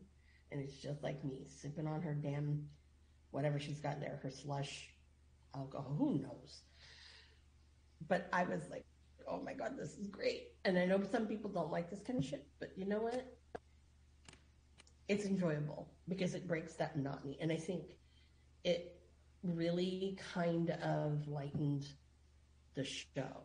Because when you think about the Escobar, that vignette, that's some heavy shit. And just some of the other things. Then, of course, obviously you've got, Gacy and Braun Breaker coming up. And it was a nice little mix that it provided good comedy instead of the bad that we were seeing with the whole Indie Dexter crap and whatever. I just hope they just stop it. They don't do anything with Duke Hudson. I really don't want that. But then again, it did provide a nice, lighthearted levity. Yeah. And I'll agree, because there was parts of it where I was like, why am I finding this enjoyable? You know what I mean? You know why it's enjoyable is because you have a woman wearing a shark thing. It's probably hotter than Hades because that's Florida and humid as fuck in a shark onesie. Mm-hmm. It was funny and it was and it was lighthearted, but you're right. When you look at everything else surrounding it, most of it was pretty serious one way or another. Yeah. Even the lighthearted stuff. Let me see. Before this, you had, the Viking Raiders promo that got interrupted by Pretty Deadly was supposed to be kind of silly, but it really kind of wasn't. No, it was funny. The breakup of the Breakout Stars tournament, giving their little bios on themselves, a little bit of levity, but really not like comic relief. Like, this felt, like he said, sophomoric and silly, and you can giggle because it wasn't like damaging. You know what I mean? You gave someone a little bit of a sunburn. Someone burnt their feet a little bit on the hot concrete because of the sandals, but they didn't steal the car or smash it. They didn't leave a dead fish somewhere. You know what I mean? They weren't spray painting the side of a car. Like, it was kind of a silly way to poke at someone and ruin their day, which was kind of funny. And I don't know, I got a kick out of it. Yeah. And I mean, there's far worse things that they've done in segments on NXT, Black and Gold and 2.0. So, people don't like this one. I'm like, you got to kind of look at the big picture of it because it was kind of yes, there's really good wrestling. And yes, there were some dark kind of elements. But, I'm sorry, but if they didn't have that segment and it was another stupid indie Dexter bullshit, well, if he was, that would be, God. All right. Again? Yeah, no. So I think that it needs something like this that's really lighthearted and fun. And not because I'm a total Wendy Chu stan. No. No. That has no influence whatsoever. She is my spirit animal, but I think it was really good character work. And I really like that it's showing a really good presence for Roxanne Perez, too. That's true. Yeah.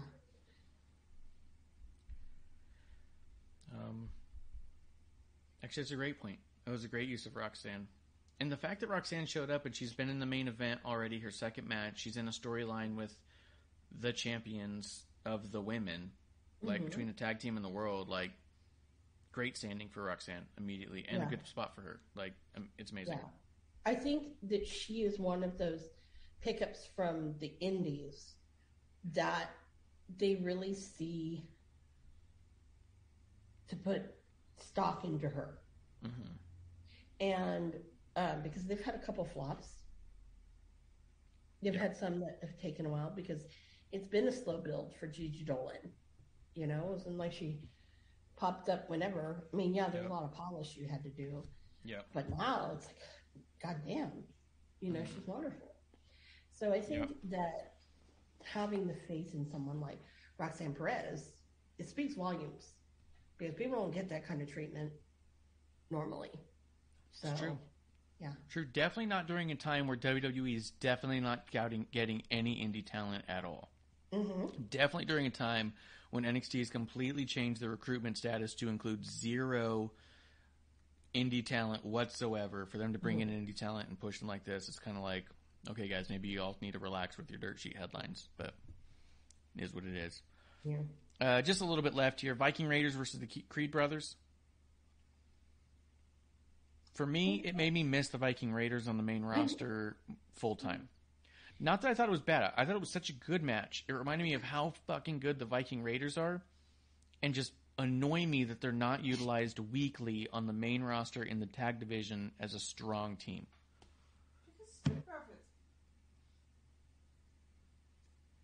My sentiments exactly. Yeah.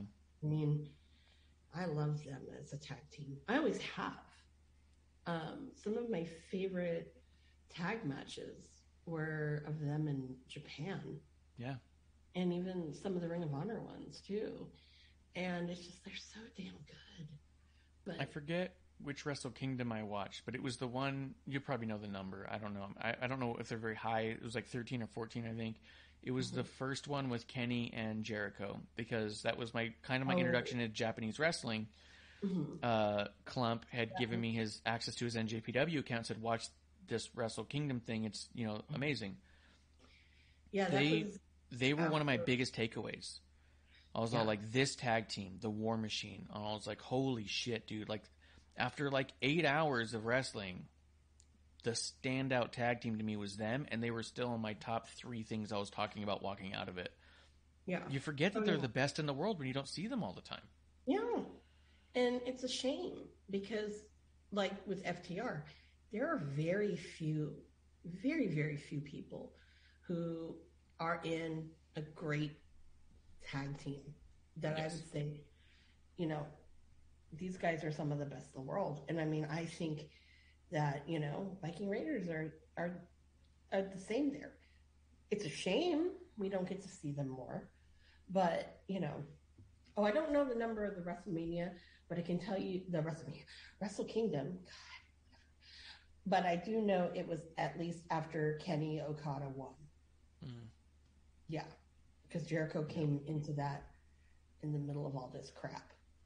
Yeah. And then also with the all-in stuff when Kenny wrestled Penta, and then Jericho was dressed as Penta and attacked him. That one shocked me. I'm like, oh. Yeah. But we didn't hear Judas, so that was good. That's true. That is true. But yeah, no, I really enjoyed that. The Creed brothers are getting better and better. Yep. But I don't think right now that, just because of what I was saying about earlier, is I don't think they're going to put the belts on them quite yet. I do think they need a rebranding. Yeah. And, it's going to happen. So. I could, in a world, see them get the tag titles and let that be the rebranding. Like, I could see them barring Roderick Strong from ringside, getting the tag titles, proving they can do it on their own without Roderick Strong, and then turning on Roddy and rebranding themselves as the tag team champions and now not the Diamond Mine. We're done with you. Yeah, I could see that. Pretty sure they know where he's going to go. Well, and if you're holding on to him just because you don't want him to do that, I honestly don't think WWE gives a shit anymore. I think there was a period of time where they would have held on to people because they don't want them to go to AEW. I think AEW has proven that given an infinite amount of possibilities, they will not do the thing that is the best for them every time. I think that CM Punk solidified that. I think if you've made CM Punk not important, you have missed the boat entirely. And I don't think that they think that Roderick Strong going over there would be any different than any other random person. They went there, they made CM Punk's debut important, and then they've made all of his matches matter less and less, and then they give him something to do from time to time. CM Punk is just same old TV. It's reflective in their ratings. It's reflective in the way people talk about him. They don't know how to handle even the long-awaited return that the fan base had been begging for of CM Punk. If you could figure out how to ruin CM Punk's momentum, Roderick Strong's not going to be a fucking problem to them. Yeah, no. You know what I mean? Yeah. Why do I have this feeling in my guts that I know we're talking about AEW again, but why do I have a feeling in my gut that Punk's going to get that belt off of Hangman? I think so. And why do I feel like it all out? Because it's in Chicago. If he has that belt, how come I feel like we're going to see it? We're not. The birthday boy? Not going to see it. No. It's not happening. I do. Ask him directly if he even wants it. He's going to tell you no. He doesn't even want it. I've had it before. And he doesn't want it. What's his answer to me? Well, you got the match you've always wanted, so anything is possible. Yeah. And that was Marty Cole. Yeah. My two faves. There you go. So when he answers it that way, that gives me just fuels your fire. That fuels my fire. It gives me a little glimmer of hope. Because, I mean, if like any Joe Schmo were to ask him, he'd be out, nah. Yeah. But when I ask, yeah. Because I know when he's bullshitting me, I can tell. Yeah. Yeah. I'm like, why are you lying? I'll call you out. Yeah. Well, let's wrap up a couple things. Alba Fire. You finally got to see the Alba Fire promo, yeah? Why? This is part 2. Go ahead. But why? I don't get why they're trying to repackage her. I mean, obviously I can't speak on behalf of them. What I can say is her entire run in NXT UK, I hated her name. The moment she even showed up, I was like, Kaylee Ray is difficult to say. Because it's Kaylee Ray. Kaylee Ray, KLR. Kaylee Ray. Like, Kaylee Ray? Kaylee Ray? Like, it was too difficult for me to figure it out. Face, too. And obviously, NWA has Kaylee Ray. So, why confuse the marketplace any more than you already have? I think that she should have changed her name the second she got to NXT UK. I don't think it should have been her name to begin with. I've never liked it. I didn't care too much for her branding. I remember she was calling herself the Forever Champ when she didn't defend it for almost a year because of the pandemic. And I didn't like that. So I'll be honest. For me and my bias, I love this repackaging of her because it's something I can sink my teeth into with her. And she's that good that I know it's going to pay off. Because I never thought she was bad.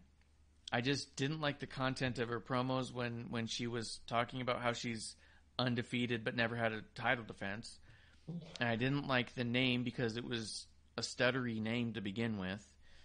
I like this version of Alba Fire with a bat walking around looking like a badass and not like a chump. Like the way, there's two different ways you walk around with a bat. Like Sting or like Jericho. She walks around like Sting.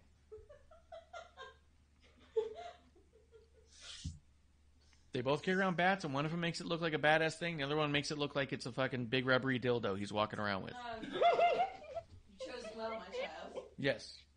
Alba Fire figured out which way she wanted to carry it. She wanted to carry around like it's badass. No. Yes. Disclaimer. Yeah. Is it going to look like a baseball bat or a wiffle ball bat? What do you want? Well, that's a better analogy. But I do like the other one because you're right. That's how we Yeah. Well, yeah. I'm just thinking about him carrying that and hearing Judas. Mm-hmm. I would be on the floor. Right across the shoulder. Yeah. But yeah, so what'd you think of it? I mean, although the repackage seemed a little superfluous to you, what do you think about the repackage in general? The name. Well, I really need to see more of her on TV because I really enjoyed her since she's been on. Mm-hmm. And I'm kind of like, well, I just think the timing is weird. I don't know. Maybe that's just me, and I'm being too critical. I also had sand in my craw about her because she's the one who took the title off Tony. And at the time, I was really not ready for Tony to lose the championship, even though she had held it for so long. Yeah.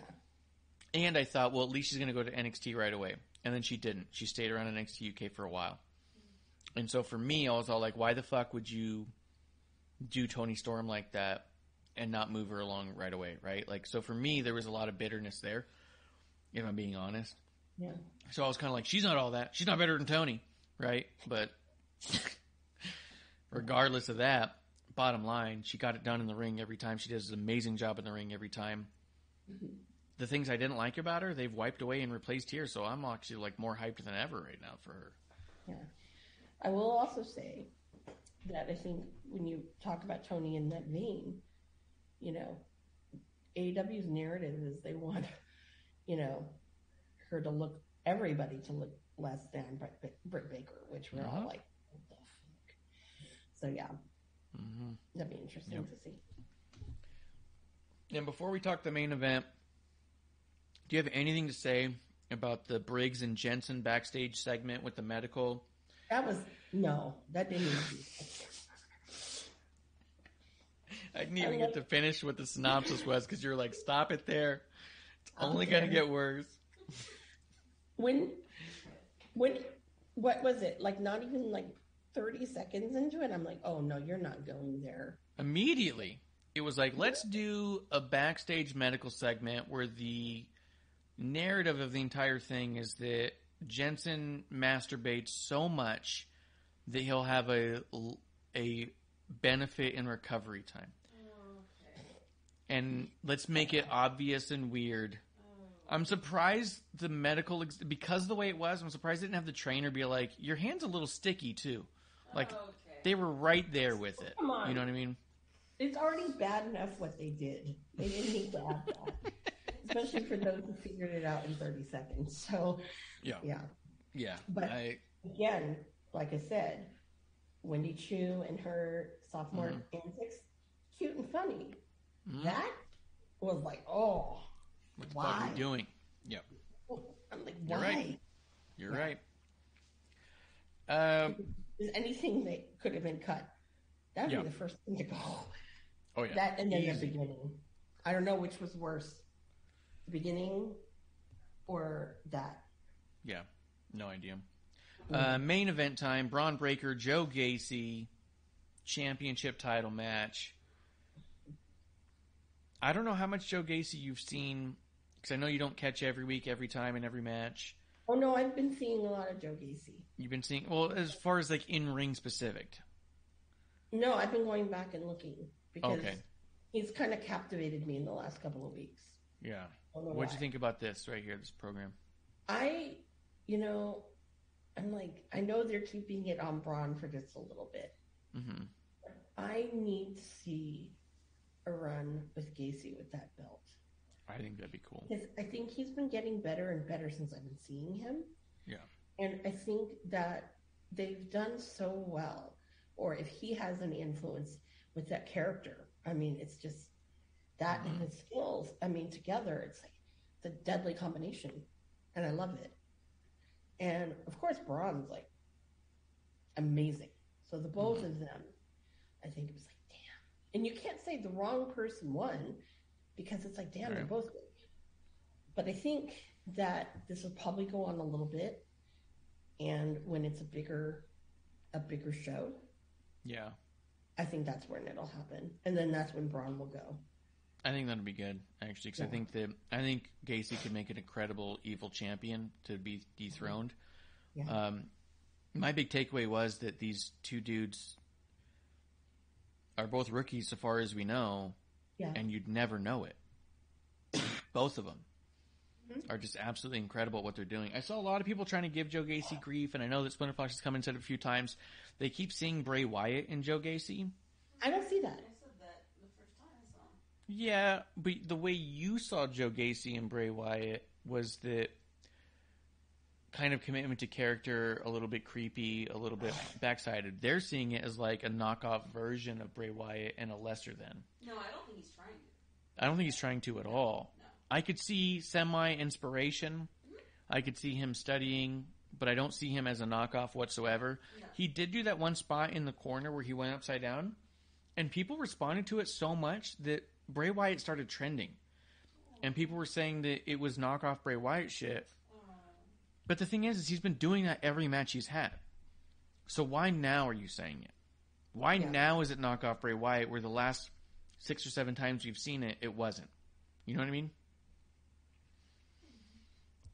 I think that he was just doing such an awesome job in general, and I think that because we don't see Joe Gacy wrestle too often, you forget how agile and quick he is, and it just is impressive every time.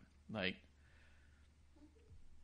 I think they're doing a great job with him, to be honest, and his presentation. And yeah, Braun Breaker won, and like you said, it's not like the wrong person won because Braun Breaker makes such a badass champion, but it would be nice to see Joe Gacy with that title.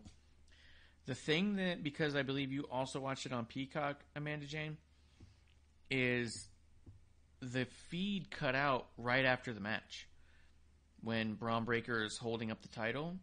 But according to the WWE.com, where I was pulling pictures from, and if you go to WrestlingOnTheRocks.com, under recaps, that's where I keep all of our notes for the shows as we're doing them, and the recaps that I have that I go through now as we read through. I add pictures to there, and they're from WWE.com. It showed a bunch of pictures of Joe Gacy's druids coming in and surrounding the ring. Joe Gacy kind of smiling and, being creepy. Ultimately, they all jump Braun Breaker. They hit him with chairs.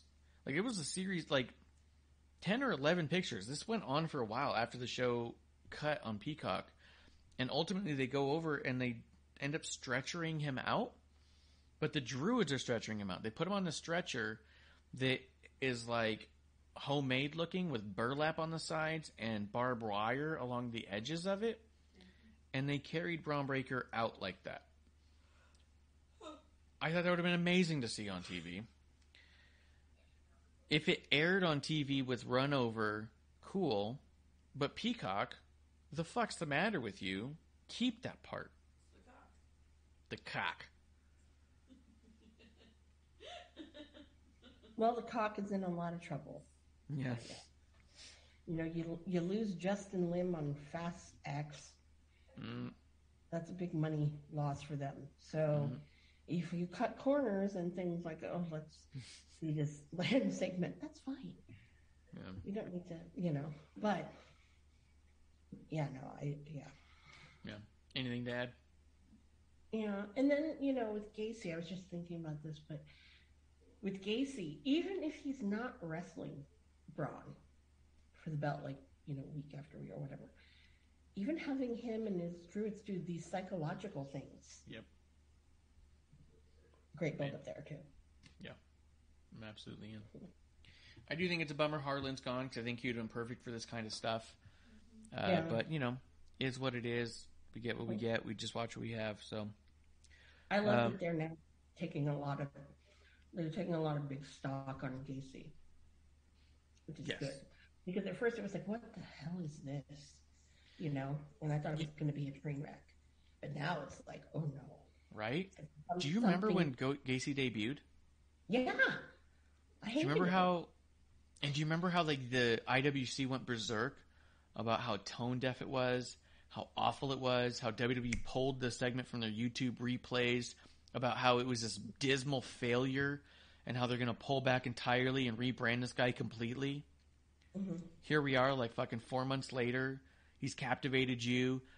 It's one of Clump's absolute favorite acts on any wrestling program right now is Gacy. And he was the one who was like, did you see that big fuck up about Gacy? He was adamantly against him. And now he's main eventing and we're talking about why aren't they putting the title on him? sometimes the IWC wants to give shit when we say things like, let it all play out. Mm-hmm. But sometimes you end up with some real fucking gems when it plays out. You know what I mean? Yeah, well, the IWC does not understand the term long-term storytelling. That's a huge, great point. Because I saw someone talking about the Julia Hart segment on Dynamite with the House of Black and said this is long-term storytelling. But it's not. Because like you said, they don't understand long-term storytelling. Gacy is a story that's being told over 6 months. It's building to a crescendo. Yeah. Julia Hart is a story that started 6 months ago that they're picking up again now. There's a difference between building a story over 6 months and stopping a story for 6 months. Mm-hmm. You know what I mean? Long-term storytelling is not marks on a calendar. It's time taken to tell the story. And it's only really being used now to solidify that the Death Triangle House of Black shit. So yes, it's the secondary thing. Mm-hmm. Long-term storytelling would be Colt versus Phil. Fall out. That's real long-term. But it wouldn't be because they've done nothing about it since, right? Totally. It would be a story that goes back a long time, but it's not long-term storytelling because if it were, when CM Punk first showed up, they'd have teased something with Colt. You'd have seen them backstage cross paths and look at each other. And then they could move on. And then something happens. And then during one of CM Punk's matches, Colt Cabana's ringside and walks out in the middle of the match and doesn't go. You know what I mean? That would be long-term storytelling, is leaving breadcrumbs along the way as you go and not just saying, we're going to pick up now and talk about what happened 6 years ago. You know what I mean? Yeah. The only glint of it was I have some there's people unfinished business with in the back. Yeah. I remember when I right. saw that. I was like, yeah. It's like, yeah, you do. I'd say this now. I'm telling Colt, if I can't be their front row and the only person not in a CM Punk shirt, I'm gonna be pissed. I'll be honest, if they do it, I'll go. You have to wear a Colt Cabana shirt, though.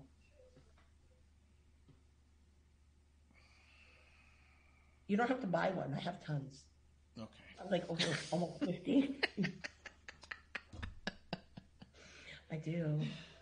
Theoretically, all the Wrestling on the Rocks original promo gear is Colt Cabana shirt because he made money on each one of them.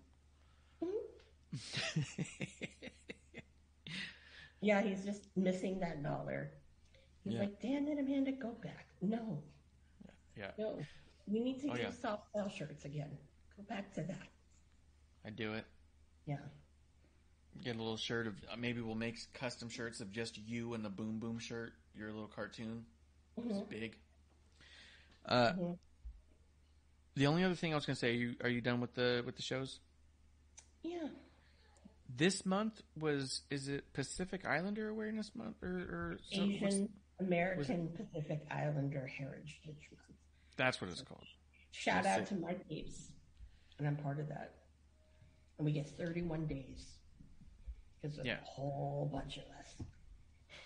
Yeah, I was seeing some cool stuff. I saw WWE post a few things of some of like the Bloodline and stuff. I was gonna ask you if you thought that WWE was gonna release a Cody Rhodes shirt in honor of the month, like they basically did in AEW. You know what? I was waiting for it when May 1st hit. I'm like, where is it? Where are the proceeds gonna go? Hopefully it would go to Tonga to help rebuild Tonga, but I didn't see it. So I need to at Cody Rhodes and say, hey, where's my charity Cody Rhodes shirt because it's Asian American Pacific Islander Month. That's funny. It is kind of weird though when you think about it too. Like since Cody's been gone, they haven't done like those same kind of promo things that I've seen as much in AEW. I wonder if him and Brandy were really truly spearheading that stuff. You know what I mean? As much shit as we gave them, Yeah, I mean, Yeah, I honestly, agree. you don't ever hear about their work with Culture City anymore. No, you really don't see it as much. No, and you don't see, you never hear about Make-A-Wish. Does AEW do stuff with Make-A-Wish? You would think.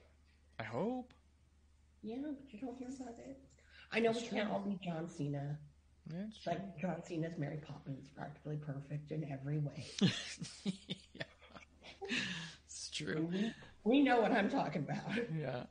Yeah. I did think it was cool as a side note too. They did a really nice little Make-A-Wish segment on SmackDown, and there was a girl in the audience in the front row, all decked out in Drew McIntyre gear, and they talked about how she got to meet her hero Drew McIntyre that day, and I was like, that's fucking cool. As much shit as I give Drew, you know that he did everything he could to make that the best day. You know what I mean? Like, you know that he went above and beyond. There's no way that he didn't sign everything she owns. You know what I mean? Like, it's like, here's a sword. Yeah. She probably has a picture of her holding the sword. You know what I mean? He probably let her hold it and play with it. Like, probably. You just know that. Like, you want to go outside to the thing and you can put it in the stage. Right? Yeah. Totally. Yeah. I would freak out. But no, I think that's cool. Yeah. Because some of the people I feel in WWE now, I don't think you hear that they do stuff. But it's not like when you had Cena doing it. And you're right. When I think about it too, like, Titus O'Neil does, but who I used to see post about it a lot was Mojo. Yeah. Mojo was always posting pictures at charity things, and you just don't see it as much. I will say that this year I've seen, I hate to say bigger names because it sounds demeaning to some, but realistically, like, I've seen more photos of like Seth, Becky, Nikki ASH, definitely the Dana Brooke. She's always at a lot of those too. I've seen a lot more of those kinds of stars do it, where before it was really a lot of the Mojos, Danas, Titus O'Neil. It was always kind of like people you didn't see a lot on TV. So I do think it's cool that the TV stars are the ones that are putting themselves out there a little bit more on those, because I mean, I can't tell you, I don't think I've ever seen like Mox or Roman. Roman I have. Oh, you have? But Roman also used to not let the cameras go with him. Because there was a lot of years he was going to the cancer wards when he didn't want people to know he had leukemia. Ever. And so there was years where he would go and wouldn't really let them take a lot of pictures and stuff, and he would tell the kids, hey, I went through the same thing. Like, he does, because he's connected to them in that way. And I mean, if you're a little kid, I mean, fuck, how much that must have meant to some of those kids sitting there struggling, and then they see their hero with the championship belt have to lay it down because she's got the same thing you got, and then come back. Like, that's got to be everything. You know what I mean? That's got to be. We want to talk about inspirations to us to do better, to work out, to try for something we never thought we would. That's true inspiration right there. That's an inspiration that I don't think any of us really quite gather, I totally forgot he did that. Yeah. Mox is like, oh yeah, I visited someone who was in rehab. Told him that I'd be, it would mean something. If he did, it would mean something. It could mean a lot if he did. I hope people, those calibers, know that, feel that, and do that, because, man, it can be everything. Yeah. Yeah, even it surprises me when Randy Orton does them, and I do know he does quite a bit of them. Yeah. Because I'm like, he just looks like he's a dick. Sorry, I really enjoyed meeting him. He didn't want to play. I felt like he took himself a little extra serious, and I felt like he knew that, and I think you're one of those people. Kind of went above and beyond, because I showed up in a ref shirt with a championship title, and I'd met 4 people that weekend, or I met more. I met Mojo, Asuka, Seth Rollins, Becky, and Randy Orton. Also RVD and Christian. And I was having them hold up the title while I was holding up their hand like they just won, right? I went over to Randy to do that, and he goes, I get it, what you're trying to do, because the ref thing. He's like, we don't need to do that, all right, man? And I was like, all right. And he goes, if you want to hold the belt, whatever, that's cool. I was like, no, I'm not going to hold it. And I put it down, and then we just kind of did a thing. And then as I'm walking out, he, like, stopped me. He was like, hey, wait. And I was like, what? And he's like, I want you to know it means a lot that you're here. And I really appreciate that you came out to see me. Like, I understand you spent hard-earned money to come meet me. And he goes, and I want you to know I really appreciate it. Like, thank you so much for doing this. Wow. And I was like, wow. About him. That shocks me. Yeah, I didn't think he had to. I thought that it was also totally fine to be like, hey, my gimmick is a little more serious than that. I want to do goofy shit online because I know you'll post it. Because I will post it. Why wouldn't I post it? Yeah. I could see him doing that, but he didn't have to, like, pull me aside and be like, I want you to know it means a lot. You know what I mean? Like, that was cool. And then when I got in the line, because you had to do the photo, then the signature, I brought up a Rob Schamberger, and we talked about Rob Schamberger for a couple minutes about how talented he thought he was. He said his name kind of wrong, and I was like, it's close enough. He goes, no, I want to say it right. Like, how do you say his name? And I was like, it's Rob Schamberger. And he goes, yeah. And he's like, I'm not trying to be disrespectful. He goes, I just have a hard time sometimes with names. I was like, oh, okay, cool. Like, he took extra time and didn't have to do that, so. Oh, yeah. Little anecdote. I wouldn't think that from him, though, to be quite honest. I wouldn't think he would feel like he had to, right? I think the only person that I've met that was like, you were a dickhead, and I'm like, whatever, I didn't pay for this shit. Mm-hmm. It was in an ROH, I can't remember who it was. I'll have to go back. But yeah, no, everyone have had really good reactions too. And I don't remember them. Like Marty will always remember the first time I met him. The one who was kind of a dick to me that I still like vividly. I'd have to go through and think about all my meet and greets to see who was like really dickish. The only one who comes off to me like right away was Shawn Michaels. When I met him, he was not very nice. I've heard that. No, let me tell you, this is a true story. Okay, I mean, you know me, I grabbed Cena's ass. Okay, I didn't get in trouble. That's true. But okay, when I met Cena, it was an autograph signing. It was when 12 Rounds came out. Not gonna lie, that was a good movie. Anyways, when I met him, like we were talking for a minute, and then he had laughed and the dimples, and I was like, "Stop it!" I slapped him. Mm-hmm. The security guy was like, and I'm like, "Oh my god, I'm sorry." He's like, "No, you're just really excited." And I go, "Well, it's your dimple." I mean, yeah. Mm-hmm. Yeah. And then I'm like, God, I'm embarrassed. I'm like, I'm glad he didn't identify me as the one who pinched his ass. Yeah. He's like, wait a second. I know those hands. No, but, I know that grip anywhere. Yeah, but Cena was, that was one I was like, God, that's going to be fake, Mm-hmm. He was really genuine. And I was like, really cool. Yeah. Oh, you know who it was? It was, hate to talk shit about women, but one of them is Tenille Dashwood. Yeah, not surprised. Big bitch. Big bitch. And then I want to say the other one, I have to look. And actually, some people are like, oh, was MJF a dick to you? No. I met him a couple of times. Yeah. That motherfucker carnied me into buying a shirt. That's funny. So I went over, it was in Chicago, it was all in weekend, and I went over to Colt. He's like, what's that? And I go, your fucking son over there carnied me into buying a shirt. Mm-hmm. And he's like, well, he's like, that's rude because you're not buying one of mine. I go, I have all of those. Mm-hmm. Come on now. Why am I going to buy something when I already have it? Or you give it to me for free? Yeah. Yeah. So, it happens. Yeah. I'll have to go through and see if I can think of anyone else who was. Most of them have been pretty cool. Alexander Hammerstone, fucking so cool. Oh, Hammerstone's the best, dude. He's awesome. Fatu's the best. Thunder Rosa, awesome. Oh yeah, Jacob Fatu was so good. Yeah, people blow hot and cold with Janela, but you know what? I'm like, you either got to him when he was really hungover or whatnot, but dude, that's my homie. Yeah. And no matter what or when or whatever, yeah. It's always like exciting to see me, all those kinds of things.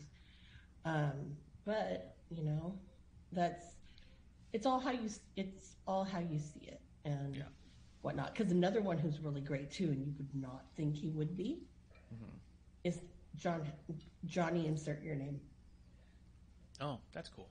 Yeah. That's cool. He's the best. I love him to death. Him and his wife, they're so cool. And like whenever I see him, I know he follows me on Instagram, which was really weird because one day I was like, why is John Hennigan following me on Instagram? It's probably like a role player. Nope, it's him. That's funny. I'm like, okay. All right. Well, that's cool. Well, we'll be back for more antics and drinks next week in the dive bar of the IWC. There's a pay-per-view this weekend for WWE, but there's nothing like no big shows in the middle, but for AEW and NXT, right? No, AEW just has the huge, Rampage and the internet and then next week. So, but yeah, no. Wait, what pay-per-view is WWE doing? WrestleMania Backlash.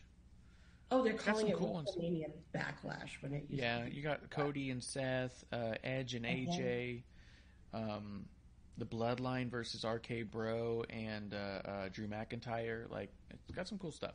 So yeah. Oh, that's another guy who you would. At first I'm like, this guy's probably a douche canoe. Is Matt Riddle? No. Oh, really? That dude's loving life. Cool That's dude. funny.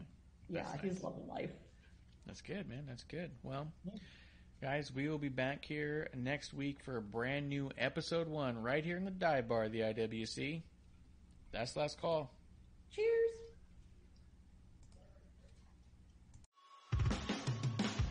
Hey, Feliz De Cinco here. Thanks for tuning in.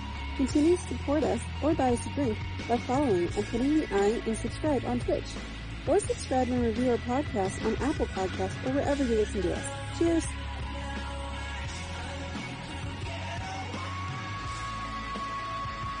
I would never have a drink with wrestling on the rocks.